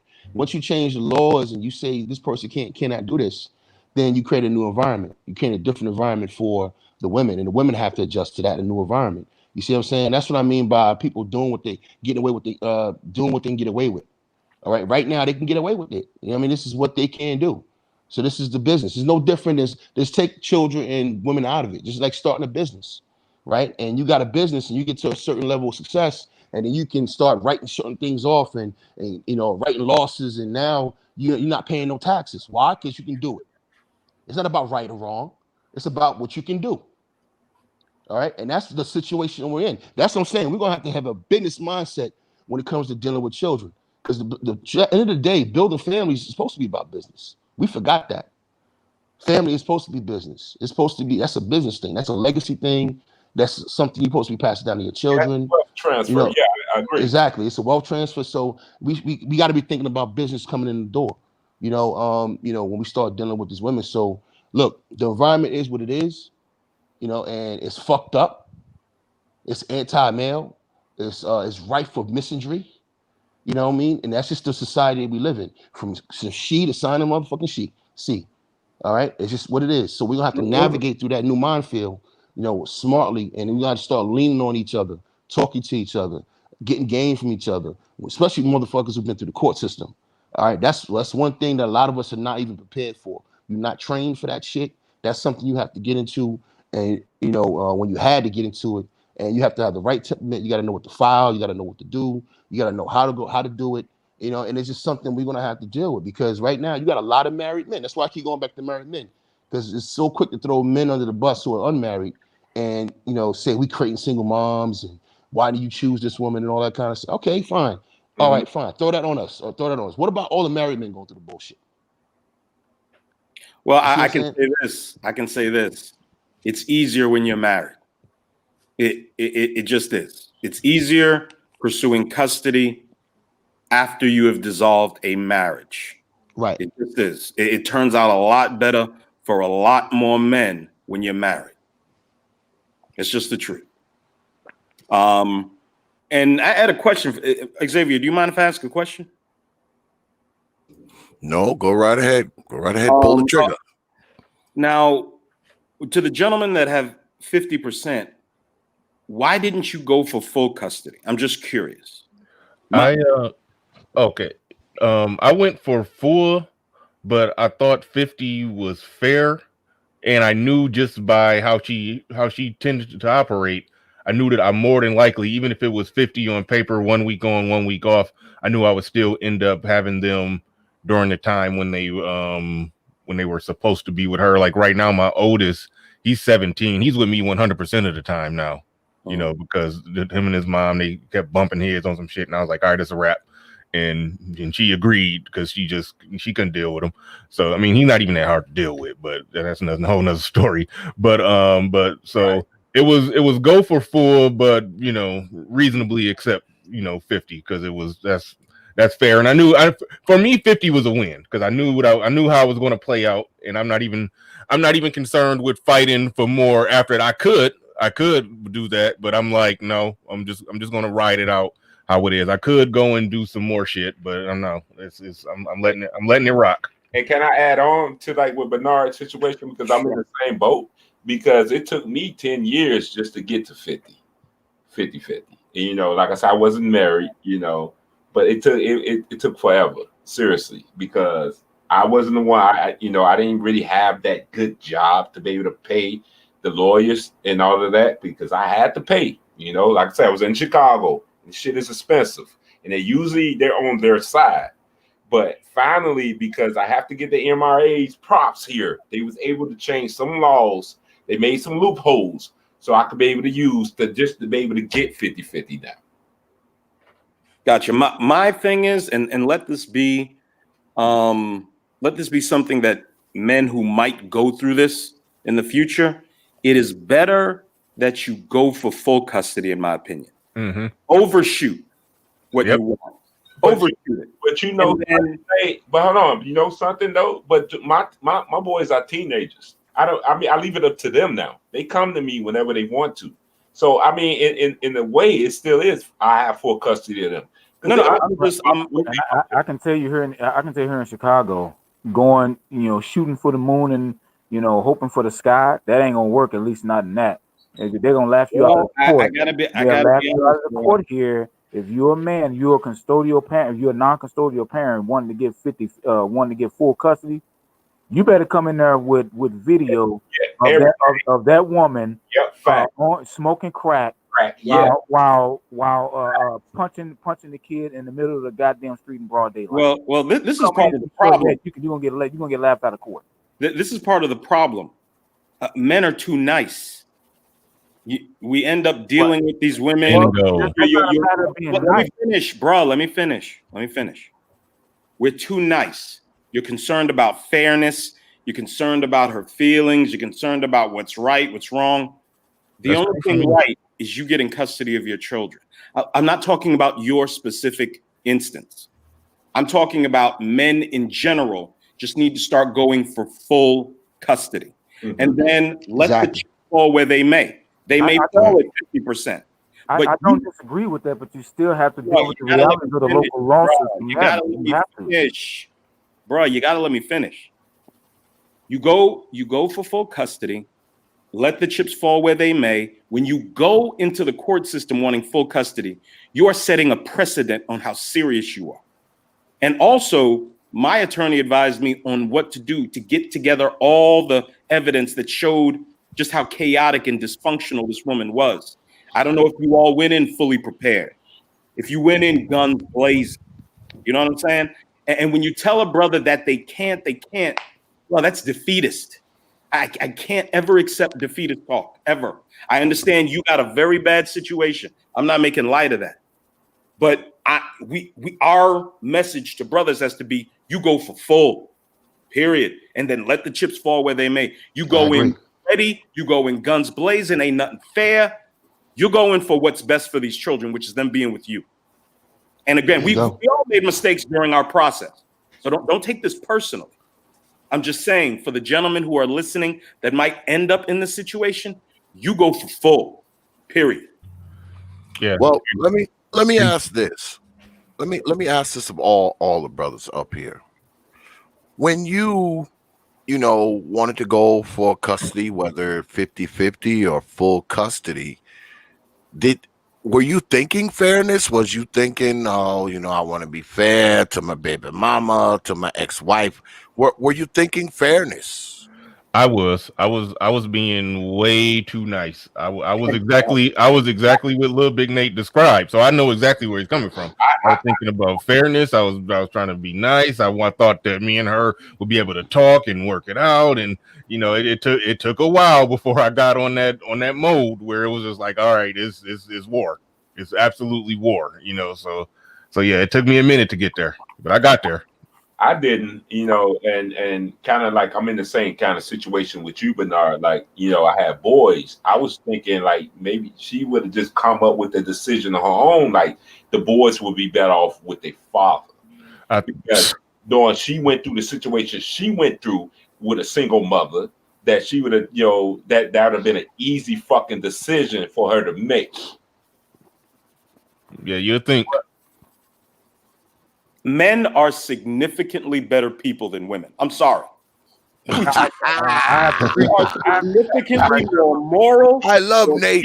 Right there, I have to agree with it. I will say this: significantly more moral, decent, and fair. We just are. Single dads don't even try to get child support. We like, no. I didn't. I'm sorry. $60,000 in arrears. I never took it to court ever. Yeah. From her. Let me ask Perfect Black. Let me ask Perfect Black something, because Perfect Black has an egregious story. Please tell me you stop thinking fairness when it comes to your child's mother, Perfect Black. Oh, that went out of the window a long time ago. But I will say at first, when we first divorced, because again, there weren't any outward signs that she would make those type of allegations when we first divorced. I didn't have any signs of that. So I went in it during the divorce with a sense of fairness. I said, I'll get let me get joint custody, and I'll get, the visitation would be 50-50. I mean, the visitation would be every weekend, and that's what I wrote. She agreed to that. We both signed to it, and that was it. So, I had no reason to believe that she would make those allegations. It wasn't until the second one, the worst one, where I started contemplating some real bad things, because it put me in a bad mental place, and I had to go get therapy, and I'm open about that. I had to go get therapy. Yeah. I had to go get therapy because I was really contemplating taking this woman's life. After saying some stuff like that. Oh my goodness! Because you get me locked up, and you know what they do to people like that in prison. Yeah. I got a brother doing 18 years right now, and he tells me about that shit all the time. You can only push a man so far, dog. Only so far. Right. Yeah. And see now, oh no. I'm at a point now to where I'm really I'm making some moves to where I don't want to say too much, but I'm at a point to where I'm making some real heartless moves right now. Mm-hmm. Yeah. Good business moves, man. Let's talk about now. I encourage that. I'm at a point to where I am teaching younger guys, guys that I have coached. I'm teaching them some of those heartless moves right now. I'm teaching them. That's right. Well, let's talk about now, because we've talked about, the past and baby mamas and courts and all this kind of stuff. What I want to hear is, now that you have your custody, your 50-50 or your full, how is it? I mean, let's talk about X. Go ahead, brother. X, real quick. Can I address something real quick before we kind of change to that subject? That's a good change up. But I'm not up here to debate system tonight. All right, I'm not. But there was some comments in the chat room I have to address, because this is very important. I don't want brothers to be foolhardy. There is no escape. I want you to ask Michael Strahan, Blake Griffin, Terrence Howard, Therese, what they've been going through with their baby mamas. All right? It's not the women, it's the system, fam. When I went through the system and I saw my baby mother, a black woman, she was the least adversary that I had to deal with in that system. I had to deal with a white female judge, a white guardian litem who looked like fucking G.I. Jane, this real butch-looking chick on some real, feminist shit, and then a Jewish white female lawyer. And I started seeing how the system was acting. All right. So when I sit here and say women are taking advantage of the system, I'm not making excuses for them. I'm telling you what you're going to deal with. You keep focusing on her if you want to, your ass is going to lose. I'm trying to tell you how to win. And I don't understand why would you push back on get somebody who has won. I've been in court 6 times against my daughter's my daughter's mother, and I bodied her 6 times. All right, and I bodied her because I wasn't thinking about her ass. She's already a foregone conclusion. I already settled that when I said, soon as she brought me into the system, soon as she put the court between me and my child, we were done. There was no more me and her. Relationship was over. It was never going to be a relationship no more. This is business now.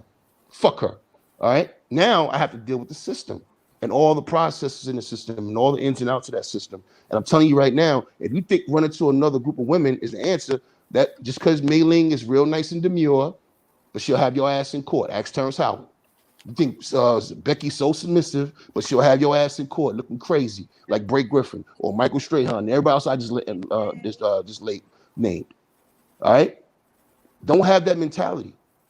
The society, that's why I bring the white boys up about the court and show you how they pushing back in their way and trying to get father rights in, at the state level and in the federal level. They're trying to pack the court with constitutional judges, but a lot of that has to deal with the family issues. Are those Democrats or Republicans pushing that? Which one is The Republicans are doing that. That's how the white boys are handling their problems. And we're voting. Most of us voting Republican, so we're handling it that way too. That's the most white men got, is just to vote Republican, and hopefully the people they vote in will fight for their issues. So That's why I don't just call it white boys are doing this. No, we a part of this shit too. No. Yeah, but we're not the driving force behind that. Let's just be honest about it. All right, we're not federalists. All right, we're not the Federalist Society. All right, we didn't create the pipeline for the Grockages and the Kavanaughs and this female judge. That's from a whole different group of people, and they fighting a whole other war between themselves. All right, between different cultures and different groups. All right, and that's just what's going on between them. We have our own issues as Black people. All right, we have to deal with now. If we can take advantage of some shit that's going on with them, cool. You know what I mean? Cool. But it's not get it twisted. On our level, dealing with us, most Black people are around each other. We're gonna have to start creating another environment as Black men. And I'm not talking about being nice. I'm talking about creating an environment of motherfuckers being on code with each other, understanding the situation that we're in, what the women are going to do if we put ourselves in certain situations, instead of sitting arguing about morality. Fuck morality. It's about business. My mentality is you're going to get down and lay down. It's my way or the highway. That's my mentality. And I don't understand why that gets getting twisted. It's like dudes have this mentality of like there's some gate, there's some escape hatch. There's no escape, fam. You are still a Black man no matter what race of woman you're dealing with. And when they bring your ass in that courtroom, you're going to get dealt with as a Black man, regardless of what's on the other side of the aisle. Mm-hmm. And that's just the reality of it. And if you have any fame or anything like that, they still gonna drag your ass in the media like they do every other Black man. This is what we have to deal with as Black men. We have a Pacific. We have a Black man. I'm not saying it's just Black men. Okay. I've seen white boys in the court go through it too, but I'm saying that the system deals with us a little differently. The system's really heartless towards us. It's easy for you to throw allegations on us over and over and over again. The system loves abusing us. All right, it's not like you have white men who go through some shit, but we go through more off that shit. Well, what we have to do, we have to be prepared. Mm-hmm. In all honesty, bro, it's about preparedness. If you go into that court prepared with an avalanche of shit to pour on this woman's head, you're gonna come out a lot better than just being caught off guard and realizing, oh shit, I got court today, and you go in with nothing. It's about preparation, also, brother. Yeah, it's about preparation. Yeah, so that's what I mean by having a business mindset. And when I went to the courthouse, right, they have it on Wednesdays in Fairfax County, Virginia. They have I forgot what they call it. It's like a speed trial day where they pay all the people, instead of having everybody in these separate courtrooms, they have us in this big courtroom. And I remember this white man in uniform getting dragged by his white wife. You see what I'm saying? And that's what opened my eyes. I was like, oh, okay, I see what's going on here. All right, I see what's going on here. This is a system-wide, nationwide issue. This misandry is running rampant in the system. And when somebody tells me or says something like in the chat room, white women unless you like to use that, he don't know what he's talking about. Mm. I got nothing but white friends in the military who are on child support. That's a lie. So you setting Black men up for failure. Don't tell them that. You got to set Black men up to deal with the system as it is. Don't tell them that, all right, this woman over here is different or this woman over here is different. No, they all have access to the same fucking system. And just because she's nice about it, she might use some lube when she bend you over, doesn't mean you're not getting the same fucking result. You still get bent over. Understood. That's all I'm trying to make, man. That's the point I'm trying to fucking make. Niggas be fighting for these goddamn Beckies, man. Stop that shit. We talking about fatherhood right now. You got too many Black men getting resources drawn from Latinas and white girls right now that we can point to. And I got white men at my job going through fucking alimony and going through the court system. White soldiers that I served with or that I worked with. It's a nationwide system that you're dealing with. So the same thing is, you're going to have a Black man handicap saying, all right, these ratchet females over here doing more, so, leave them alone, but go over here, and you still over there with a tender dick, fucking this bitch, and you in love, and then she had your ass, over the barrel. Yeah, I can agree that this is not a SYSBM conversation. I was hoping SYSBM didn't come into this because because I can agree with that. Yeah, because I don't really give a shit about that. Tonight, I actually brought everybody up here because I see this as a tribute to fathers. That's why I want to kind of, you know, kind of jump off of what, you know, the past, how you got custody and all that kind of stuff, and how crazy your baby mama was. I want to get past that, and I want to talk about the now. I want to talk about what do you brothers think the benefits of, you know, being in your child's life, having your child live with you, and you know, you raise it as opposed to the old mammy. I mean, what are the, you know, what are the benefits that y'all see in y'all individual cases? I mean, you can go ahead and get anecdotal if you want to, and I'll go ahead and start. I'll go in reverse this time. I'll start with Brother Nate. Yeah, man. Man, just the memories, all the memories, okay, so women can nurture children, they provide love, they have the patience, they're the first teacher of the child, all that's great. A man can do that too. He may not do it as well as a woman. He's not formed and fashioned necessarily to do that as good as she can, but something very few women can do is provide structure, guidance, and discipline properly. That's what we're built to do. So a man can provide love, caring, and nurturing. Again, maybe not as good as the mom, but it will be good enough. And then the man provides all the thing that child needs as they get into their preteen and teenage years, which is structure, which is what most Black children like. There's no structure in the household. Proper discipline, not beating your daughter in the middle of the street, but proper discipline. That's separated from the emotion of whatever incident you're involved in. And guidance. This is a man's job to provide proper guidance. It's what we do. Women, it's not their strong suits. They cannot do it. They don't do it well. I'm sorry, they just don't. So your child is so much better off with you. I haven't really been able to find a lot of real academic research pointing to that. I suspect that they won't publicize it because it would settle once and for all who the children should be with. And then the child support system crumbles, you know, because the state's making billions of dollars off all of this back and forth. Billions. Okay. But man, the memories, men are natural problem solvers. Women are not. Okay. So when there's this issue or that issue, for instance, my daughter, when her menses started, I knew this time was coming. So I'll be honest with you. I'm not comfortable talking about that stuff. Never have been. My sister came into town. My sister talked with her. They went through whatever they went through. They went and bought what they bought. And from that time on, anytime my daughter needed anything, it was, Daddy, can you take me to Walgreens? That's what it was. Problem solved. Again, I'm not going to sit down and go over all the ins and outs of what happens with a woman's body. I'll let a woman do that. You know what I'm saying? Problem solving, you know? My son, when he was 9, right? He was on a soccer team. It was co-ed. And this little white girl caught him with an elbow in the nose, right? So the coach brings him to me, brings him to the sideline. I come up to the sideline. He's bleeding out his nose, but he doesn't know it. He's talking all cool. Yeah, Dad, I'm okay. And then he goes to wipe his nose with his forearm. And he sees his forearm covered in blood. Starts crying. He's just crying like crazy. And I'm telling him, say, son, calm down. I said, son, it's cool, calm down. I took him by his little arms. I shook him a little.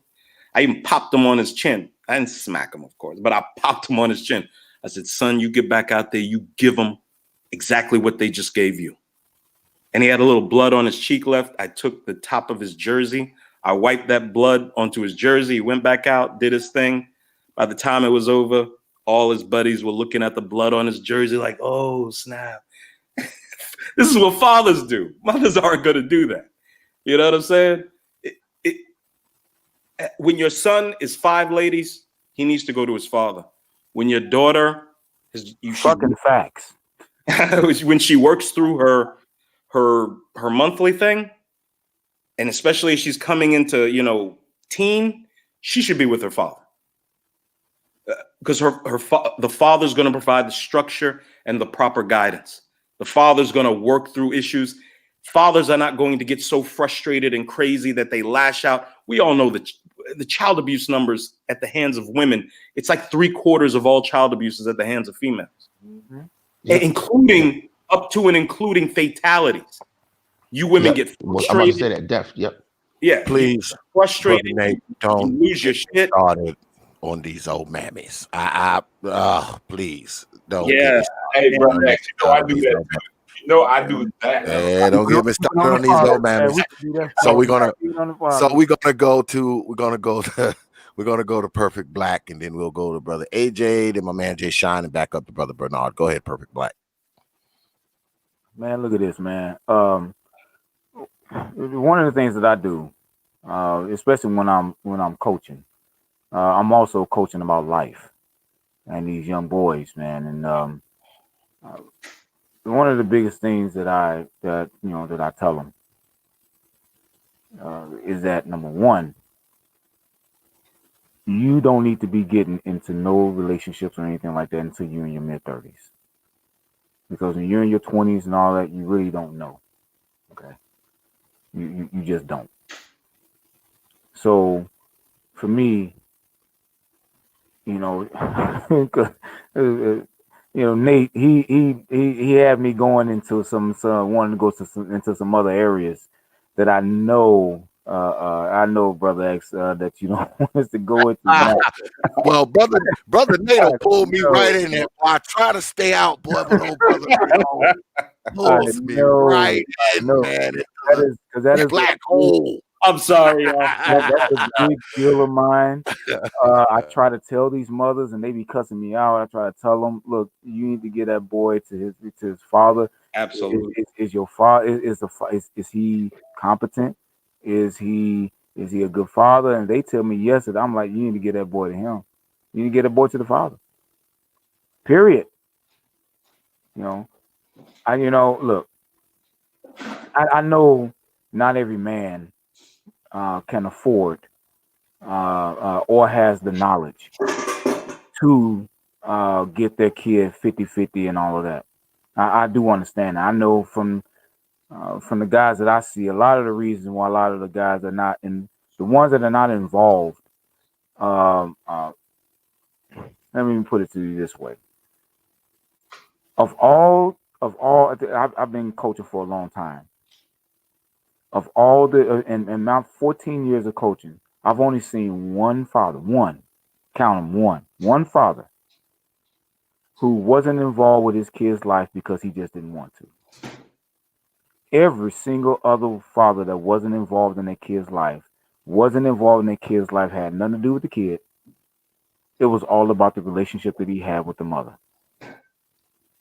And because of the mother has basically power of attorney of that child's life,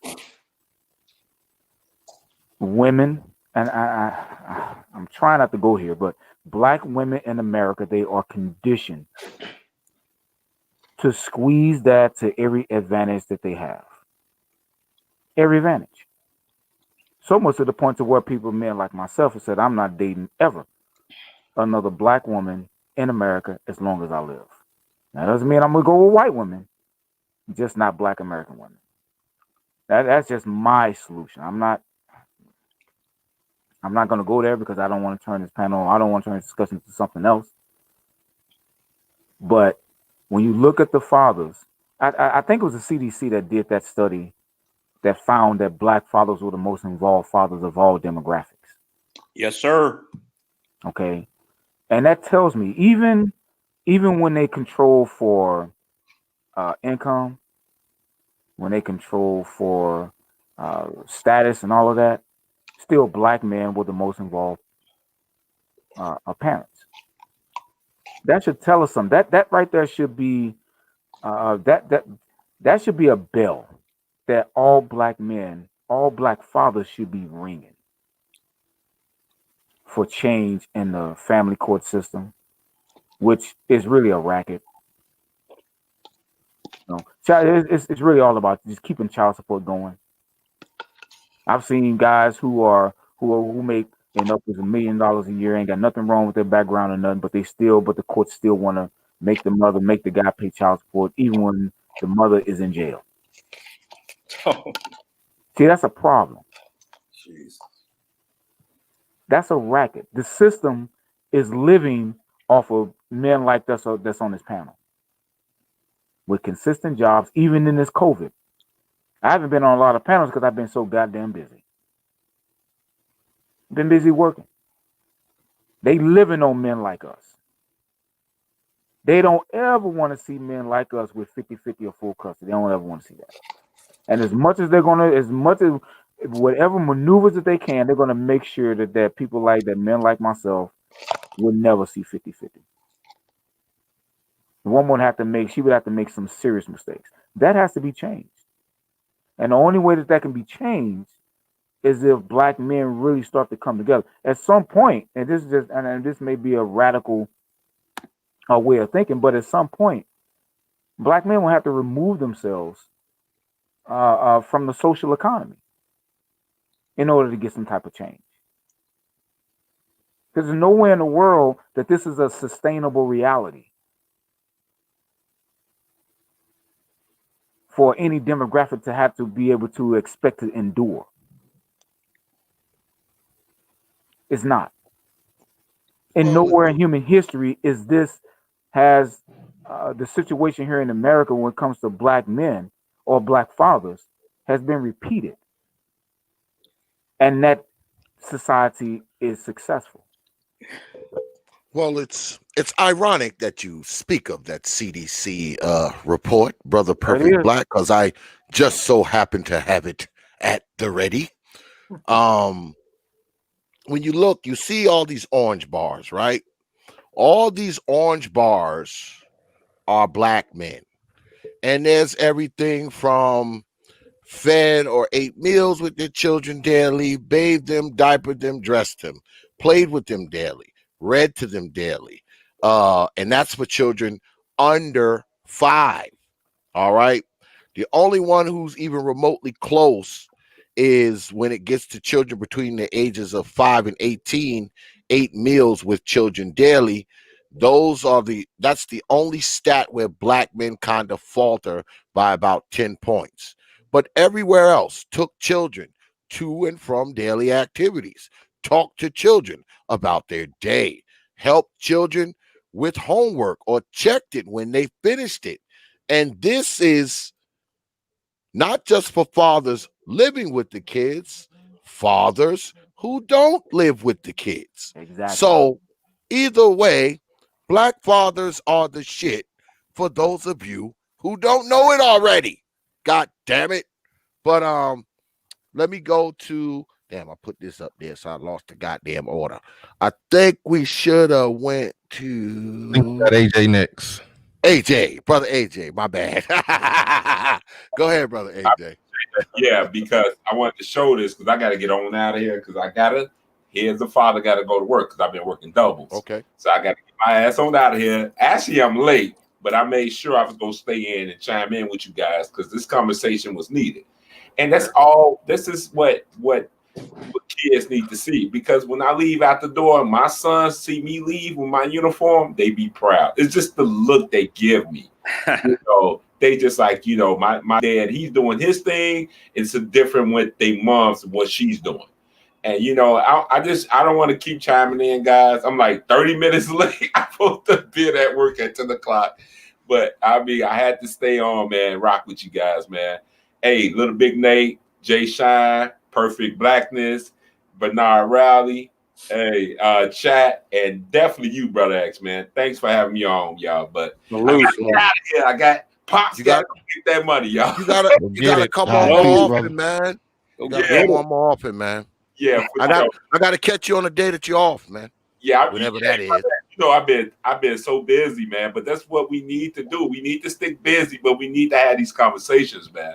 And you guys, man, I'm so happy, man. We had this conversation, And we need more of this, man. We need more fathers coming together, man, and really throwing that our experience, what's going on or what we went through out there, man, because we don't have that space. Well, we didn't have that space prior, but knowing that we have it now, we need to keep continuing this conversation, man. All right, guys, man. Till the next time, man. Man, brother AJ. Bro. All right, peace, man. I appreciate you, brothers, man. Peace, brother. Peace, my man. All right, brother J Shine, man. Let's talk about the now, man. Let's talk about the joys and benefits and all that kind of stuff. Shit, benefit for me, man, is just waking up every day and hearing dad. I mean, I feel for brothers that don't have that. I got to watch my kid grow up from the size of my forearm to this 17-year-old girl, man, running around here with her friends, and hanging out and and talking to her about life, and she's getting ready for college, and what I mean, it's just being a father is a privilege, man. Watching kids grow up, from toddlers, and teaching them how to read and write, ride bicycles up until you teaching them how to deal with life, having conversations about social issues with people and teaching them how to navigate the minefield of friends and all the politics that go along with high school and whatever. To me, it's just, I think black men need to understand that if you have a seed, if you have a child, no matter who is with, you gotta fight for it. You gotta, because I firmly believe we have to raise the generation to coming up behind us. We have to correct what's happened to us and what's going on with us by raising the next generation. I know that's not a sexy proposition, because everybody kind of want now answers, but the way I see things are so fucked up, and with us, man, that we're gonna have to raise the generation that we want. And the pleasure I get out of that is not only that I get to raise my daughter, I get to help raise her friends. Some of the girls that she's hung out with throughout the years, they come up from single parent homes, and I get to be a father figure to them too. So to me, it's a service of being a father. It's the highest responsibility of manhood. I take it very seriously, and not to throw a shot at anybody, but I gotta say this just for a fact. One of the three brothers that I stood in court with, my brother Mohabir, he that wasn't a black woman. You see what I'm saying? And my experience for the last 20-something years is an understanding that this is a system issue. This is a society issue. And if we're going to be successful as black men going forward, in this, we got to start looking at this the right way. And that attitude that the brother laid out earlier about not being nice and not being, friendly and all that. Yeah, that's what I'm talking about. Being business. This is not, once we step into that courtroom, it's not about love no more. It's not about feelings. It's not about friendship. This is business. You take her head off and you go get your kid and you get as much as you can out of the situation. If you can't get full custody, get joint custody. And that way you can be in that kid's life, man, because it's rewarding to see a kid that you raise be affected by you, talking like you, thinking like you, not thinking like some of the other kids. That's the other thing I noticed too. My daughter she's different from the other girls in her school. She's different.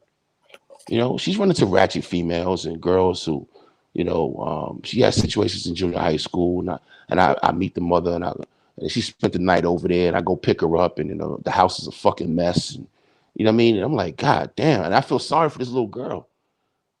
But my daughter's different because she's raised by me. She had a daddy. And I noticed that a lot of dudes who had a lot of kids who had their daddy, when I go to the track meets, the kids are just different. They're performing different. They have a different level of confidence. My daughter has, her self-esteem intact because her daddy loves her. And her daddy's with her. Her daddy has her back. You know what I mean? And her daddy's keeping her in check. Her daddy's teaching her right from wrong. Her daddy's like, look, you're not going to do this, or you can't go here because you didn't do what you're supposed to do. She's being raised by a father who's responsible and has put her on a path of where she has a purpose and a mission in life, where she has self-respect, and she understands she has to respect herself. And it's no different for our boys. I work with young men in DC and being a father figure to them with the Big Brother programs, with my brother's aunt and them. And we did that back in the day. And it's rewarding to see these young men now in college and starting out life. So all I'm saying is this: fatherhood is the most important job that we have. And you don't do it to get a pat on the back. You do it because it has to be done. It has to be done. It needs to be done. These women out here in the world, they thotting it up on cameras and making, shooting videos and in front of their children and twerking in front of their children and bringing men out of the house. Look, man, they have thrown motherhood in the fucking toilet. All right, they thrown their motherhood away, and we can't control that. No black man on this panel is responsible for motherhood, but we can be responsible for fatherhood, and we can support each other. Those brothers I just pushed back in the chat room, we got our disagreements, but I'm still your brother. If Cortez came to me tomorrow and said, look, I got a situation, I need some guidance, I'm going to be right there for that brother, because I need him to be a father to his child, because I understand the residual of his fatherhood, and I need him to be strong. I need him to have access to his children, and that's got to be the mindset. So no matter what political lines we have, no matter what ideologies we fall into, as black men, as black fathers, we got to have each other's back. We got to support each other. We got to share information. You know what I mean? And we got to keep each other strong. And one of the main things I could tell you this on keeping yourself strong, and I'm gonna shut up on this, is having a business mindset. All right, stop being a tender dick nigga. Stop going up in these chicks raw, falling in love, and let her fucking do sexual sorcery in your ass. And you're not handling business because she's handling hers. She got your seat, son. She's handling hers. All right, and that's just real talk. She's handling her business. She know how the system works. They have advantages now, and they taking advantage of this shit. All right, and that's something you're gonna have to be aware of. You're gonna have to be aware of that shit as you go forward in life, knowing that this is this is the battlefield that we're on. These are the conditions of it, and act accordingly until we change the conditions of the battlefield. And that's only going to happen over time if brothers is acting right and doing what they need to do and taking care of each other and supporting each other. And that's all I got to say about the matter. Brother Bernard. Yeah, I won't be too long, because actually I got to get up out of here too. But yeah, I do got to say that just as far as just being a father and being there full time, I remember thinking when I was younger, I was thinking to myself that no matter what, because you reach an age at a certain point when you notice that some people have fathers in their lives and some don't. My dad died when I was 5. Him and my mom, they weren't together, so I didn't have that feeling at all until she married later when I was 13. But I still remember when I was right around that preteen age, I start thinking that, man, when I have kids, I'm gonna make sure that I'm there, make sure that I'm, because I wouldn't want my kids, especially sons, to have that feeling. That's a feeling, when you're growing up without a father. It's a I can't even explain it right now, but yeah, I just want to make sure my kids didn't have that feeling. So, and that was not the only reason, but part of the reason why I got married so young. I wanted to do things, I'm using air quotes here, the right way. I wanted to make sure I did things the right way, and so it was just very rewarding, while married and raising my kids, like a Jay Shine talked about, they the size of the forearm, and then but what they walk in for, you're teaching them how to dribble a basketball, and you're taking them to school, and you're doing all that. I was the at the school dad. I was coaching the basketball. All the kids at the school knew me. It's still kids now that'll walk up to me that's damn near half grown, got facial hair, like, hey, Coach Riley. I'm like, well, who the fuck are you? Like, this, me and you the same damn height. Like, Yeah, and we both have beards. Yeah. Some of them scared the shit out of me. Like, yeah, hey, Coach Riley. I'm like, who the fuck is this with a voice deeper than mine calling me Coach Riley?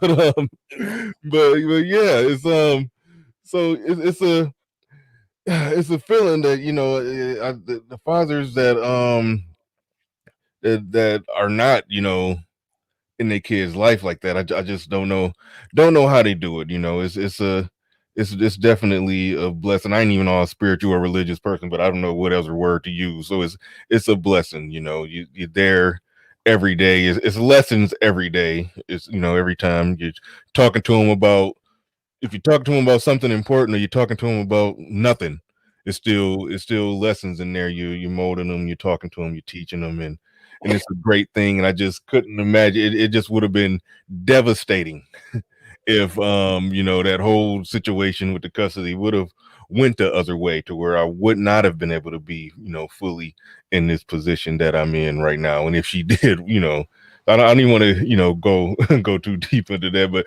if it would have went the other way, yeah, I don't even know how I would have, you know, put my mind. Yeah. Yeah, I can't even imagine what my mindset would be. I was, you know, it was a time when, you know, I left that courtroom, almost crashed into some shit, just sitting there, just. But you know, but everything worked out, and man, it's you know, because like I said, I got boys, and yeah, being in a life is everything. Is everything. I'll leave it there. Hey, Bernard, can I say real quick? Yeah. My homeboy was married to the same woman, 5 kids, and we had this discussion. We had a discussion a couple years ago about that, and I told him, based on who my baby mother was, if she was given all the power that I've seen some other women have, where they can just, you know, run rump shop over men, I probably wouldn't be a father. I probably would just bounce, just knowing my ego, you know what I mean, and my level of pride. I'm not going to be treated that way. I'm not even going to let my child be, you know, I'm not going to let no woman treat me like that in front of my child. You know what I'm saying? He was surprised to hear me say that, being that I was a single father for so long, you know. But I feel where you're coming from.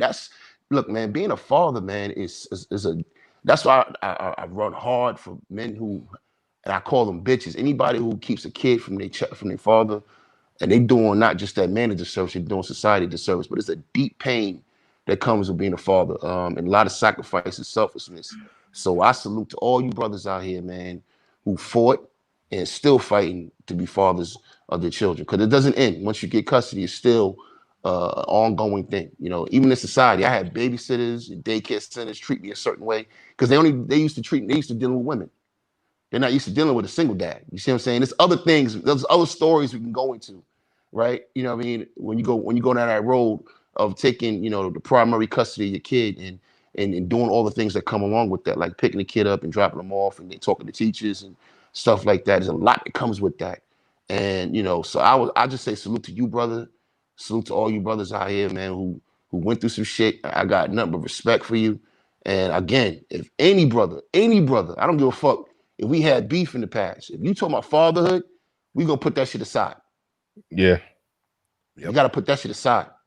All right. Every man has a right to his fucking kids, regardless of who he is. And I know based on my life experience, it's gonna make him a better man too. Yeah. In perfect blackness, man. We with you, man. Keep fighting. I know your situation absolutely. ain't fully rectified, man. But yeah, stay in there. Keep your head up, bro. Stay strong. Oh, trust me, I will. I'm never gonna give up. And right on. I will always be a testament to other brothers that's out there, and an example of just how tough it is for black men, and what we need to do as black men in terms of us together. Yep.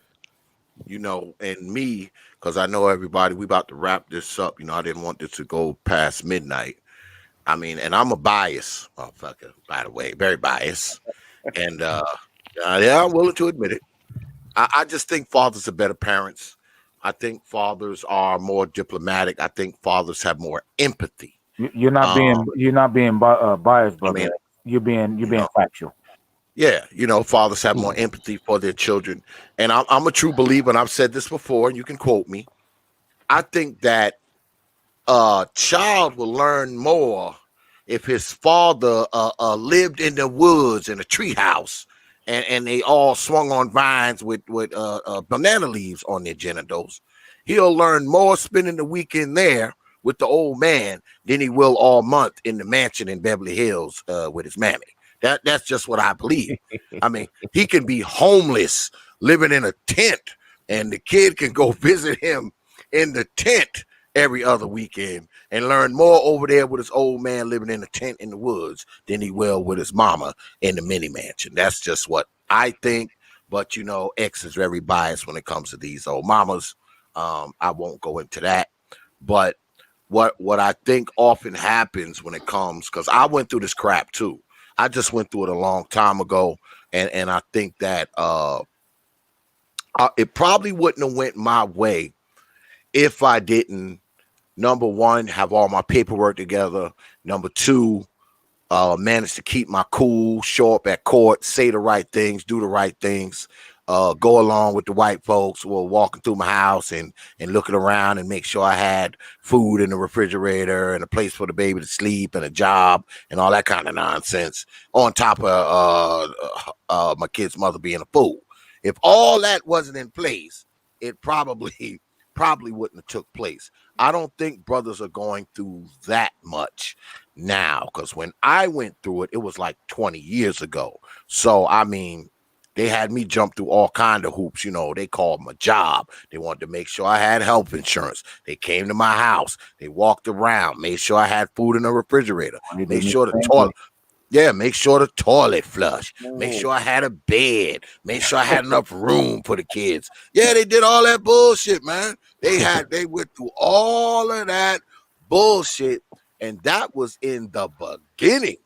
That was before, you know, I got custody. I mean, I had to go through court a couple times, and they had to do this evaluation, and they was like, well, you know, we can put the mother in some programs, and, you know, maybe you can just have them on the weekends instead of full. I'm like, wait a minute. And that's because they want to keep child support. They want you to pay child. Yes. I had to go through that just to get the time, just to get the little 37% that I have. I had to go through that same damn thing. Yeah, man, they did all that bullshit. And guess what? They made me go through all that bull, because back then I was a young guy, but I was making really, really good money. I worked for Terminex International. I was actually a compliance specialist. I was a liaison between Terminex International and the Department of Environmental Conservation. What I used to do is I was the one who made sure that the whole eastern region on Long Island, I was responsible for the whole eastern region on Long Island to make sure they use the right amount of chemicals, chemical spills. I had to report to the government and all that shit. So I was a young dude. I'm a blue collar dude now, but I actually worked in offices and shit when I was younger. I mean, you know, suit, tie, briefcase, all that. And that's the job I was working at the time. And man, they made me go through holy hell, okay, to get custody. I eventually got it, but I went through holy hell. And I'm like, damn, why do I have to go through this when a chick can go have a baby and her ass can be living in a tent some damn where? They don't go to that tent to make sure there's food there or a bed there, or, you know, she can have that baby and go right on to the tent and move in the woods and feed the damn baby insects if she want to. But if you're a man with a job, with a car, life insurance, health insurance, you make good money, plenty of room for the babies, they want to come over and give you the white glove test. Make sure the toilet flush. Make sure the lights is on. Make sure you got health insurance and all this kind of nonsense. I'm like, man, this is ridiculous. This is ridiculous. I'm making like 3 times a month what she's making. Like, come on, man. 3? Come on. That's it? 3? Shit. Yeah. Yeah. My daughter's mother don't make, she make 4 less than that. I'm like 4 or 5 times what she makes. It's crazy. Just crazy stuff, man. Just I don't know. It's just nuts, man. I ain't got enough fingers to count how much money I make more than my baby mother. Yeah, man. It's a crazy cycle. It's a crazy cycle. And back then, you know, a lot of time and money and shit got wasted on lawyers, you know, missing days at work to be in court. You know, all that shit plays into it, because, you know, you find yourself reconstructing your life, and she's not really doing anything. You're reconstructing your life. You know, you making the proper changes, you know, and provisions, because you want the kid to come live with you. And she's just, you know, just going about her day, doing shit regularly, you know. And that's the thing. a lot of times these women aren't even willing to make these sacrifices, man. And I think that's the difference between mothers and fathers. Men, we're willing to make the big sacrifices when it comes for our kids. And I think women don't want to do it. They don't want to do it. They don't want to pay child support neither. My daughter, you know, I never asked for it, you know what I mean? So I ain't tripping. But they don't want to pay child support. You don't want to do the things that they don't want to do the things that they want you to do, you know, that they demand you do. And, you know, he better pay child support. They don't want to do when the shoes on the other foot, when you got the kid and you doing all the duties that they complain about and they, you know, they tout about, and you got all the responsibilities, they don't give a fuck. Right? Nope. At all. Nope. So, you know what I mean? But now me personally, I let me tell you a funny story real quick. This is real quick. All right, 2008. I already had custody for 2 years. And my daughter's mother was fucking with this dude, and he talked her into taking me back to court because he was trying to get money out of her through me. All right. Now I can go deep into that story. I think we should do this every month. We have we gotta do a series called Baby Mama Wars or Bitch Wars. We just tell our war stories because I got a lot of stories to tell. But anyway, once a month ain't enough. Yeah, she petitioned for custody and she petitioned for child support, right? But she lost the court case. And I forgot to say this earlier. The biggest weapon I had when I came to that trial was other women. Yeah, I had women who came there and testified on my behalf because of her behavior was so outrageous. There was certain women that was like, fuck this bitch. I had chicks from women for my job, women that were in my life, et cetera, et cetera. But anyway, she lost the case, the custody case, but she also petitioned for child support. So she petitioned for child support and I was granted the child support. So I'm in the courtroom. I'm looking across the courtroom like, hold up. I get child support, Your Honor? She's like, the judge is like, please don't interrupt me. Yes, there's a petition for child support. Doesn't matter who puts it in. And the father will be given. And I looked across the courtroom like, you dumb bitch. You know what I mean? Like, you know what I mean? I never petitioned for child support, ever, to this day. You know what I mean? So the fact that we had a child support order on her was something she did to herself. You know what I mean? So I got a lot of funny stories I can laugh about now. It was obviously stressful back then, but now I can sit back and laugh at it because that's how it is when you win. When you winning and you in the winner's circle and you moved on with your life and you increased your life and you got your house and you got your money together and you went on and did bigger and better things, that's when you can sit back and say, damn, you know what I mean? Fuck her, I won. And you know what? There's no bitterness. There's no malice. I don't care no more. I got my kid. My kid is healthy. She's doing good. She's thriving. And that's really the real reward of fatherhood, to see your kids come up, you know what I mean, and start doing good, and they confident, and they have no mental issues, no emotional problems, you know what I mean? And they just in the world floating around and they doing good and they're well adjusted. That's what we want to get to. You know what I mean? That's what we want to get to, man. And I just want to say, man, it was a pleasure coming up here and talking to you guys about this. Man, we should do this more often. I want to hear more. I want to hear more about Perfect Blackness situation and see if if that brother ever needs to reach out to me. You know, if you got some legal shit coming up, you know, you can bounce that shit off me. I'm telling you right now. You know, you need to talk to me anytime. Email in the back chat. You can hit me up. Yeah, well, this is the Prophet of Thought series. So you know, we will turn this into a series because this is the Prophet of Thought series. So we will be turning this into a series, and we will be doing this at least once or twice, you know, per month. You know, I will squeeze it in on the DXL docket because I feel like conversations like this, not only are they needed, but they are constructive, man. And you get a chance to hear different perspectives from brothers, man, when it comes to, you know, parenting and fatherhood and custody. And you know, it's always good, man, to kind of have a mixed bag. When you get a mixed bag when you have these discussions, man. But I think ultimately brothers all want the same thing, man, when it comes to their children. I know with me, watching my kids, because you know all my kids are grown now. I mean, my baby, she's 22. You know, I think the best thing about it is what all you brothers said, man, you know, being able to watch them grow from little and watch them go to school, learn how to drive, you know, their first girlfriend, you know, their first boyfriend that you freaking hate his guts, that kind of stuff, and I think the biggest thing, man, is seeing yourself in them, man. You can kind of see yourself in them, man. Like, you watch them, man, and you see you.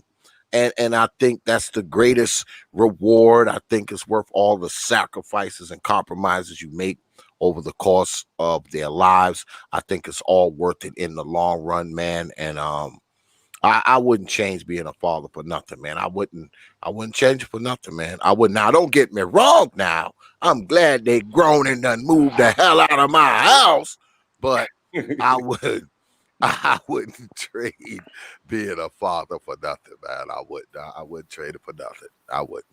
But go ahead. We're gonna wrap this up, man. So any parting shots, whoever want to go can go. Go ahead, pull the trigger.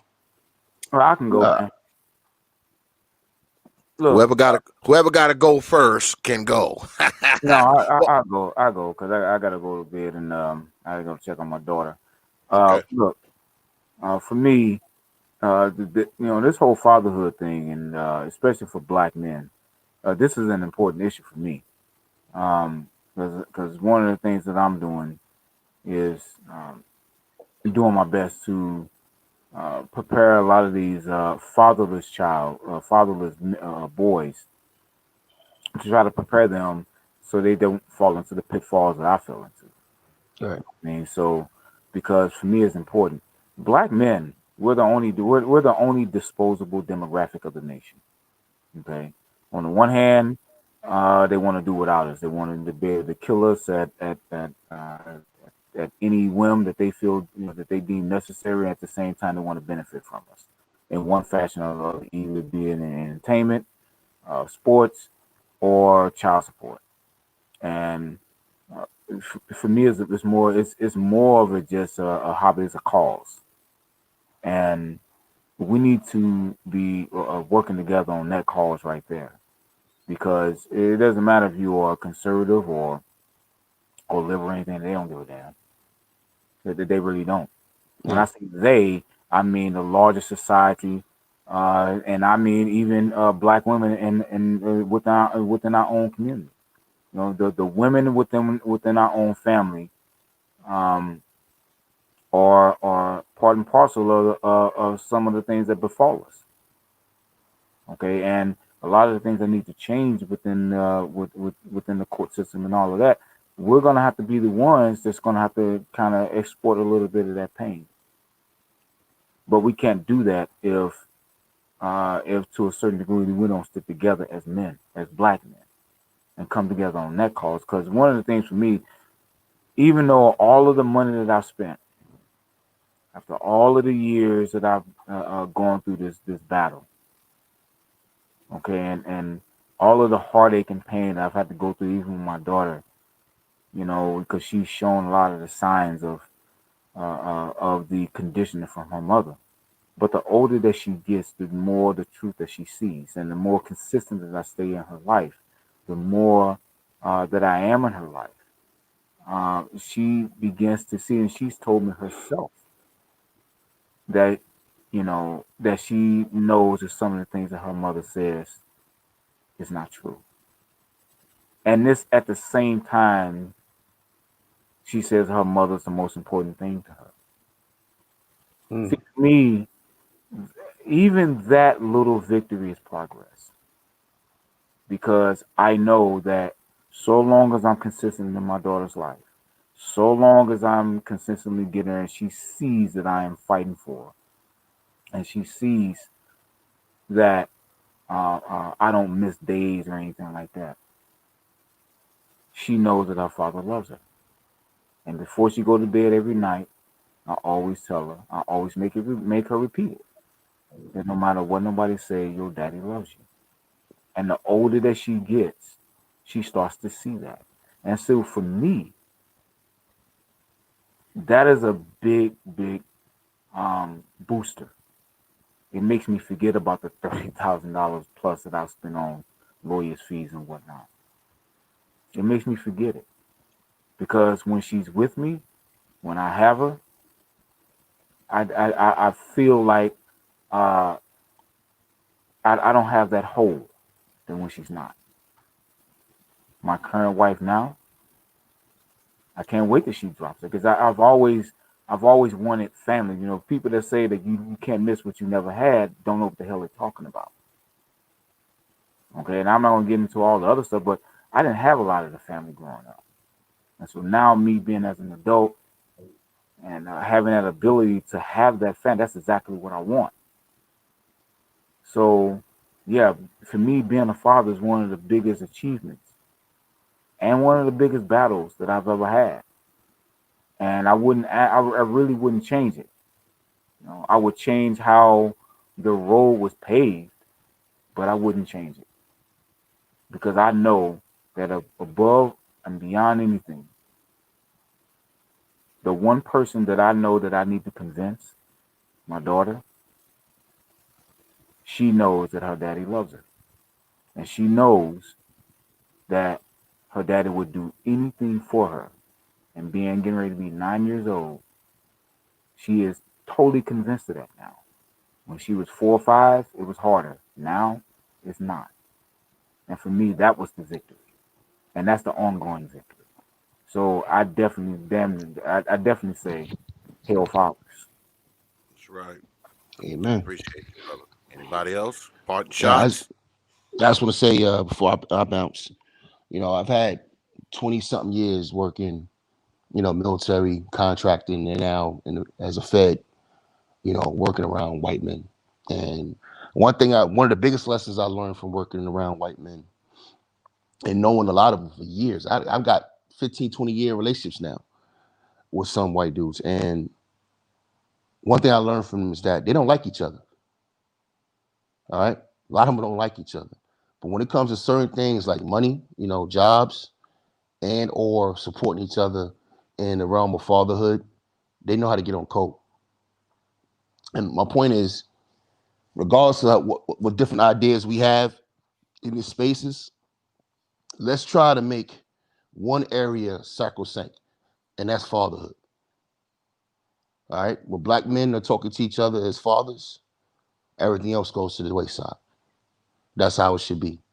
And I'm going to be an example of that. So, you know, we had disagreements in the past. And I know there's a lot of brothers who disagree with me vehemently on my views. That's okay. But if you're a father and you need some advice on something, I'm right here. I'm right here. And we got to be there for each other. So I think we should have these conversations more often so we can share information with each other. I think if we do that series X, you know, brothers can get up here and tell more stories about what they're going through or went through. It will make things more relatable and understanding to men who either have children who are going through the same thing and might need to know what to do, or, you know, to give them some ideas, or talk to men who don't have kids who are coming up and, you know, and want to be fathers, so they know, you know, what's in store out here in these Western streets. You know what I mean? Because Western culture is fucked up. All right, so it is what it is, and we're gonna have to navigate our way through this Western society, and until we get some things worked out. But I want to say thanks for having me up here, X. Um, Anytime you want to have a topic about fathers, you know I'm going to be here. And like I said, if we have more of these panels where we can give our stories, I think they'll be helpful and beneficial to our brothers out there. And again, I just want to, you know, say one more last time. If we disagree on some things, cool. But when it comes to this area, if we can't come together as black fathers, then we got a problem as black men. Yeah, we fucked up in the game. We fucked up in the game. We can't put aside our petty differences about women and all other shit when it comes to being fathers, because that's some shit that, you know, that's just universal, you know, and this is something you go through as men. As a father, it's not easy. Being fathers is not easy, and I know it firsthand. So I don't care what you got going on. If you're a father, you automatically have my respect in that regard. So, you know, we need to be here for each other that way. Let's see if we can catch, you know, a new wave in the manosphere where we talk about fatherhood more often. Yep. And just in case you're unaware of it, Brother Jay Shine will be back here in a couple of weeks, because we do have a Jay Shine series on the Proper Thought series. So keep your eyes open for that. My brother Jay Shine will be here in 2 weeks. I have no idea what he's going to be talking about, but you know it's going to be fire. So have your black behinds here. I'm gonna shock the world. Series. I'm gonna shock the world. X. I got a topic cooking up, about marriage. It's probably going to surprise a lot of brothers, but we'll do that. Absolutely, we'll do that man. in a couple weeks. Absolutely, yeah. My but brother. I just want to say on the way out the door, man. Business is life. Life is business, and I mean that in the realest way. This shit's business, brothers. So handle yours. All right. Stop being a tender dick nigga. Get out your feelings. Building families, having children. It's all business now. All right. And that's how we got to approach it. And so anyway, again, thanks X for having me. And you brothers have a good night. Peace. I hit you up, man. Try to catch you when you're off work. No doubt, bro. Peace. Speaking of work, I'm about to go to work. It's 6 a.m. over here. I know. Yeah, man. Peace, all right, brother. What's up? Brother Nate. Yeah, man. Appreciate you having me up, X. Great subject, just a phone call away. You know that. Absolutely. And gentlemen, I can't stress enough, if you are in a relationship with a lady and you're not married, when you see things are starting to crumble, if there's a child, you strike first blood. You file the papers first. You file for full custody. Don't listen to anybody tell you that you can't or it won't work or the system's not going to let you. You don't know anything until you try, period. We can't be defeatist. We can't be negative. You have to try again. Yeah, take your heart out of it. You see things are crumbling. She's off doing her thing. She's not telling you where she is. She's coming and going when she wants. Okay, let me go ahead and file these custody papers. I can tell this stuff is crumbling. Go ahead and build your file. These women live their lives completely online today. Arguments, fights, cursing, threats, all sorts of personal shit all over the internet, videos, doing the most inappropriate shit. You get all that together and you take it with you when you file. You have that file sitting there. She's arguing with people. You know she has beef with people. You reach out to them and say, hey, do you have like a text thread I can maybe get from you? For $30, will you let me get that text thread, please? Build your file, period. Preparation. That's all that matters when you're going into this.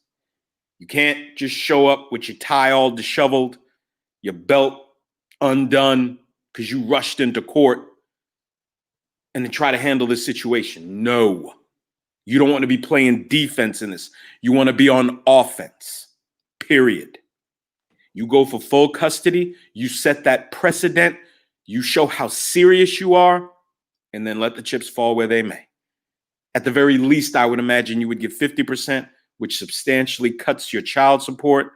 There's issues with who has to live where, but you can iron all that out. Hopefully you'll get full custody.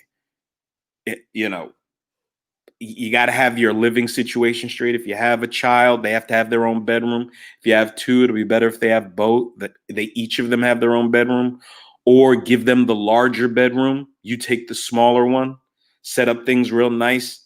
Dude, it's warfare. It is. And these ladies have no problem setting their feelings aside. None at all. You need to be the same way, but you need to strike first. That's it, Xavier. All right. I appreciate you coming through, my brother, as always. Like I just told Brother Jay Shine a little while ago, we're probably going to do a show like this at least once or twice a month. So, that phone will ring, man. It'll ring. Absolutely. No problem, man. No problem. Right. My brother, man, it's always a pleasure to have you around, man. Your perspectives are always respected here, man. Always. I appreciate that, man. Y'all have a good evening, and Xavier, man, thank you. Absolutely, my brother. Absolutely. Peace.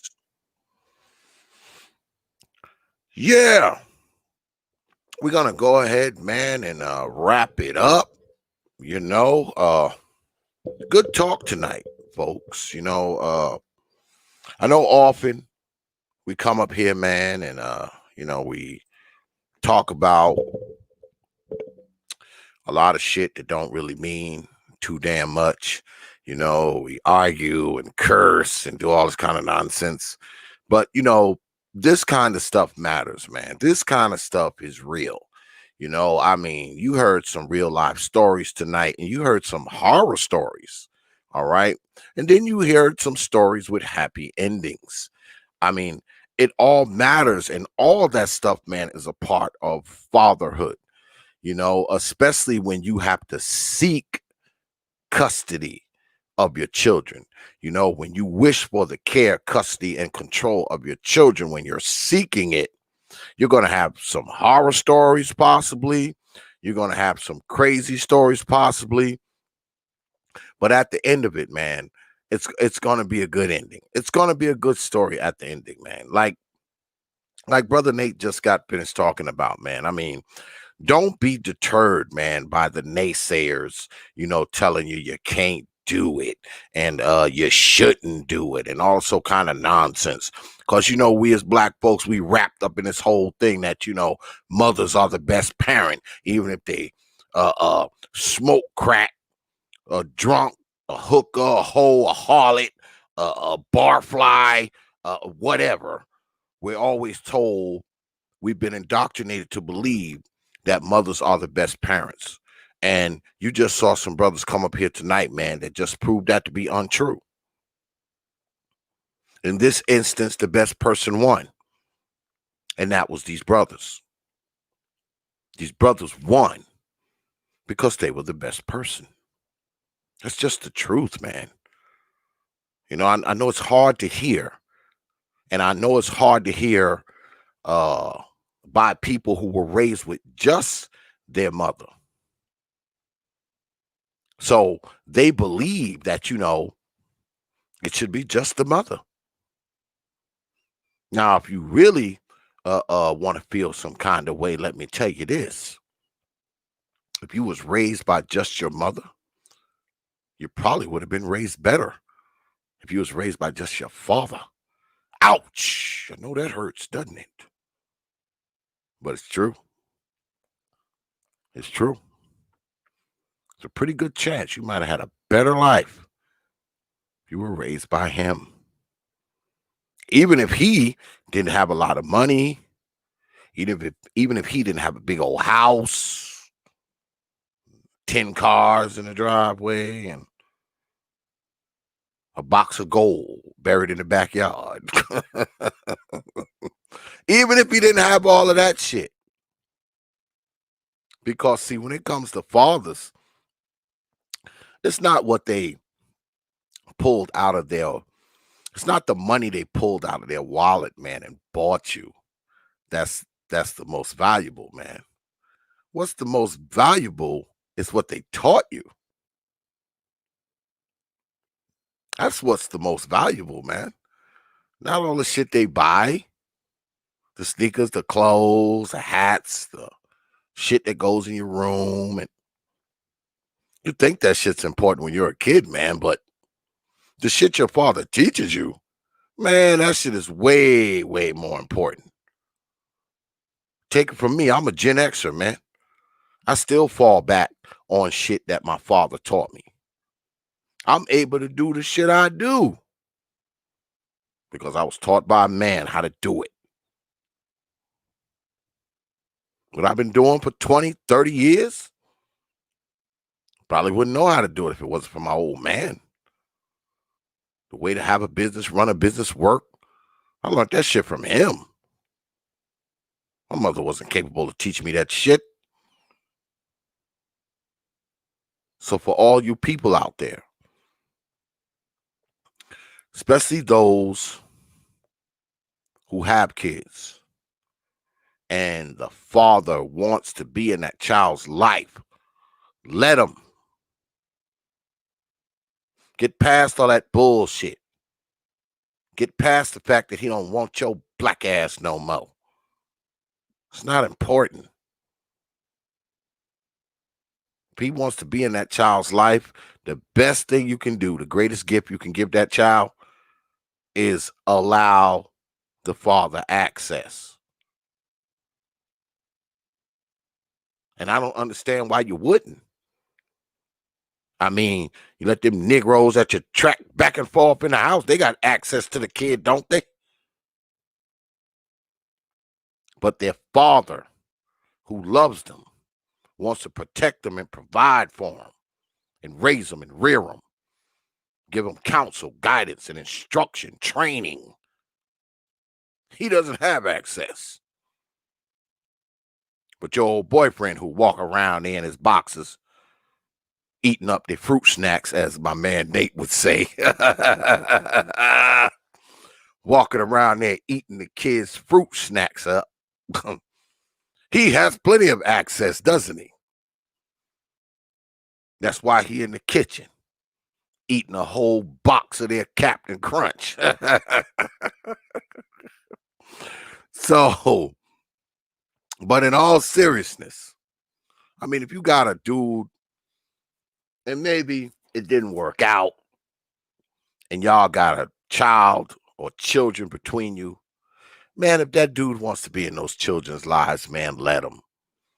I don't care if he is broke. I don't even care if he's broke. Doesn't even matter. Because he's still going to be better off if you allow that man to be in those children's lives. That's just a fact. You can try to deny it, say it don't matter, and all this kind of nonsense. But in reality, the child is going to be better off. The children are going to be better off if they have access to their father. That's just the truth. And for those of you who have grown up and your father wasn't in your life, if you find that man, listen to that man's story before you continue to hate him. Listen to his story, man, before you decide what kind of person he was or is. He might surprise you. He might surprise you. He might surprise you and tell you he tried to be in your life. He tried to be your father. He tried to be there for you. But your old mammy made it too difficult. Because you know she's not going to tell you that. You think she's going to tell you that she made it impossible for your father to be around? Why would she do that? She wants you to continue to hate him for the rest of your life, like she does, because he didn't want her ass. Find that man, listen to that man's story, man. He might surprise you. And for you fathers out there who have children and you want to fight for them, you want to have care, custody, and control of them, I got 2 words for you. Do it. Do it. Don't let nothing deter you, man. Those your babies. Yeah, they your babies too. It's not like they just her kids and, you know, they took your sperm and put it in a turkey baster and shot it in her. Those are your babies too, man. She didn't get that sperm from the sperm bank. She got it from you. Get on out there and fight for them, man. Get on out there and fight for them. Well, who knows? It may not be as hard as you think. Things are different now, man. It's not the way it was when I was doing it. I was doing it 20 years ago. Things have changed. Like Brother Nate said, I mean, these women will leave a trail of evidence for you to use. They'll leave a trail. Especially if you done messed around and stuck your penis in one of them old ratchet holes. She'll leave a trail a mile long you can use. Videos and the whole 9. Get your babies. Get your kids. Because, you know, we often get up here, man, and we talk about, you know, the future of black society. And y'all know me. I truly believe that black children are it. They are the future of Black society. So it's going to come down to, like Brother Shine said, like my man Jay Shine said, man, if we want a decent society, we're going to have to send people out in it. We're going to have to send these decent people out there. We're going to have to build these people. It's hard to change the mind of grown folks. I know, because you ain't going to be able to change my damn mind. And like I always say, I don't represent the future, man. I represent the past. But those kids represent the future. And if fathers are raising these children, guess what? Maybe in a generation or so, you might see some traditional families. You might see more marriages. You might see more functional parts of Black society. Because if you got the fathers raising the kids, guess what? You got fathers grooming up decent people, decent young men to grow up to be husbands, decent young women to grow up to be wives. And who knows what that can lead to. Now, y'all know me. I'm biased when it comes to these old mamas. I don't have my soundboard hooked up because y'all know I blew a screen last night. So I don't have my soundboard hooked up because I'd have been all over them effects tonight.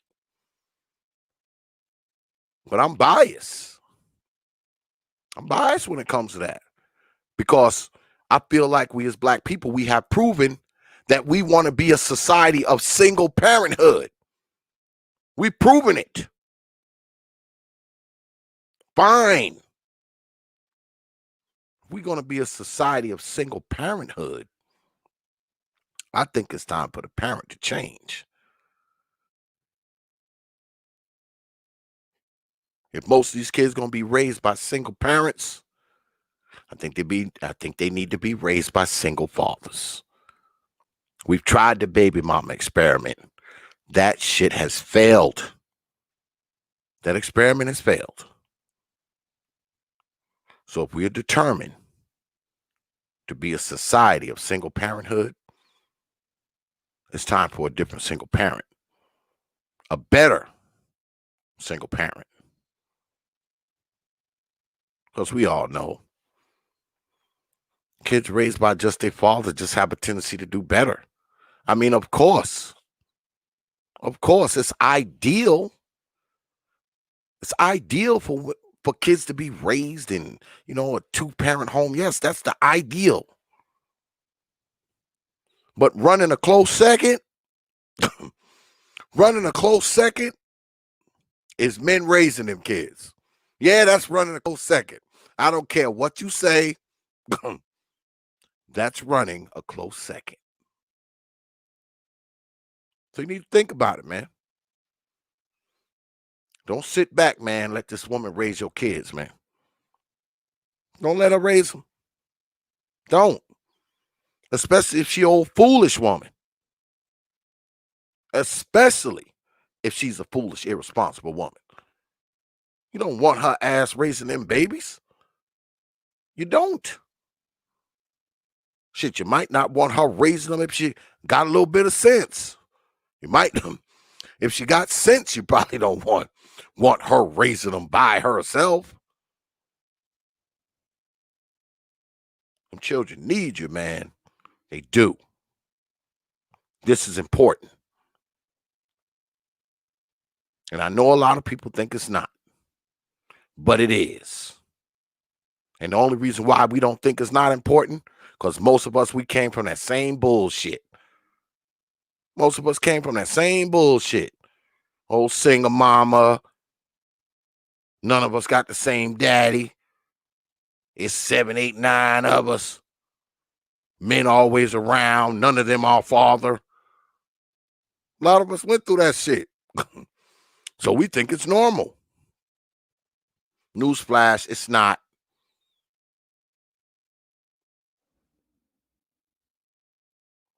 Some of these people that's out in society right now that's all fucked up. They probably wouldn't have been that way, man, if they had their father in their life. They was raised by their father. If they lived with their father would have made a difference, man. Most of the people in prison right now don't got a father. Most people doing life don't got a father. Most people in there for rape don't have a father. It's not a coincidence, man.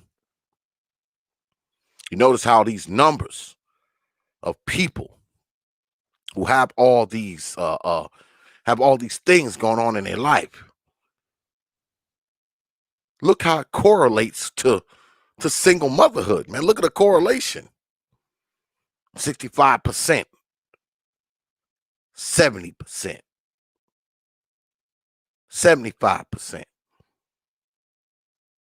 Right there with the 70-something odd percent of single motherhood.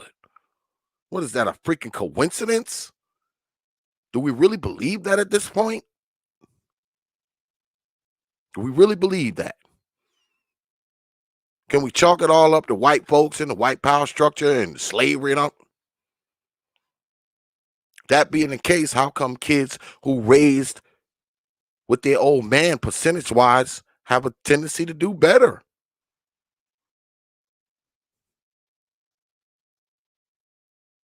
Kids who are raised by just their father, percentage-wise, have a tendency to just do really better. As opposed to single mammies. That's a coincidence too? Gotta stop it, man. Gotta stop it. We gotta stop it. It's time for the men to start raising these kids, man. That's just the truth. And if you don't believe that at this point, I just don't know what to tell you, man. I don't. But all I can say is fathers for the win, man. Fathers for the win. I appreciate everybody coming out tonight, man. Good shit tonight, man. Serious show. I'm gonna run one or two of my commercials, man, and on the other side of the break, man, we're gonna peel on up out of here, man. I'll see y'all good folks on the other side of the break. Open your mind. Hey guys, T.P.O.T. on Facebook, Instagram, and Twitter. But you knew that already.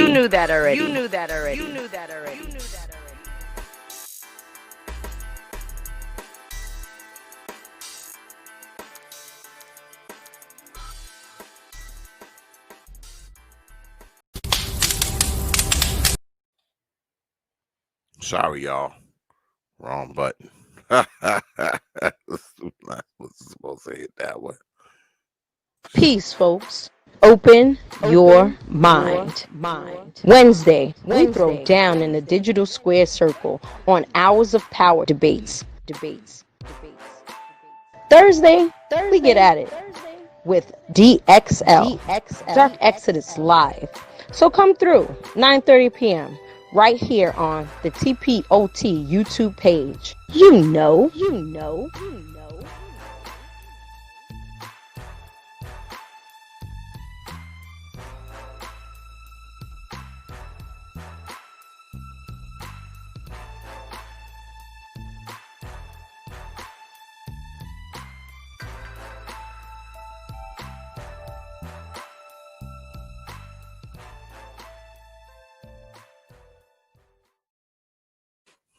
Yeah. So we about to peel up out of here, man. I appreciate everybody coming through tonight, man. As always, special shout out, man, to my panelists, brother Bernard, my man Jay Shine, my man Big Nate, Perfect Blackness, and my brother AJ, man. I appreciate all you brothers, man, for taking the time out, man, and come sitting down here, man, and sharing your stories with us, man. Because who knows who it may have helped tonight.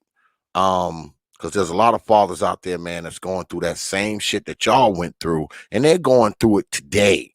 They're going to be going through it tomorrow, next week, next month, next year.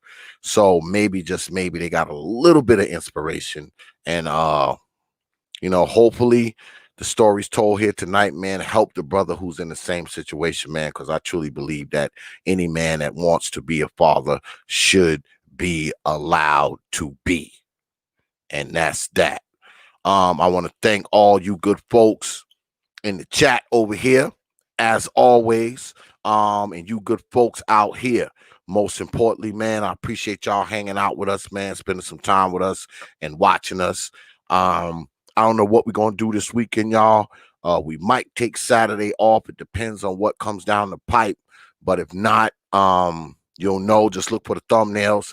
But you know, we throwing down Wednesday and Thursday next week on the T.P.O.T YouTube page. You know, I appreciate all the super chats, man, and all the cash apps as always. Y'all good folks always show support to this platform, man.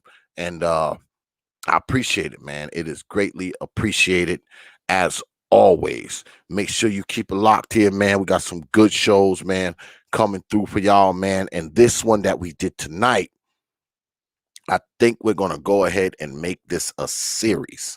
I think we're going to go ahead and do that. We're going to go ahead and make it a father series. So stay tuned, man. The conversation will continue, man. And we will be doing it again one night right here on the T.P.O.T YouTube page, you know. So with that, I will leave you with 3 words, you know, like I always do. Open your minds. Peace, folks. Only from the Prophet of Thought Series Media.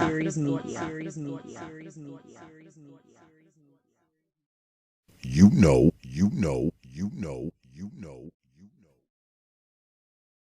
Open your mind. Open your mind. Open your mind. Open your mind. Open your mind. Open your mind.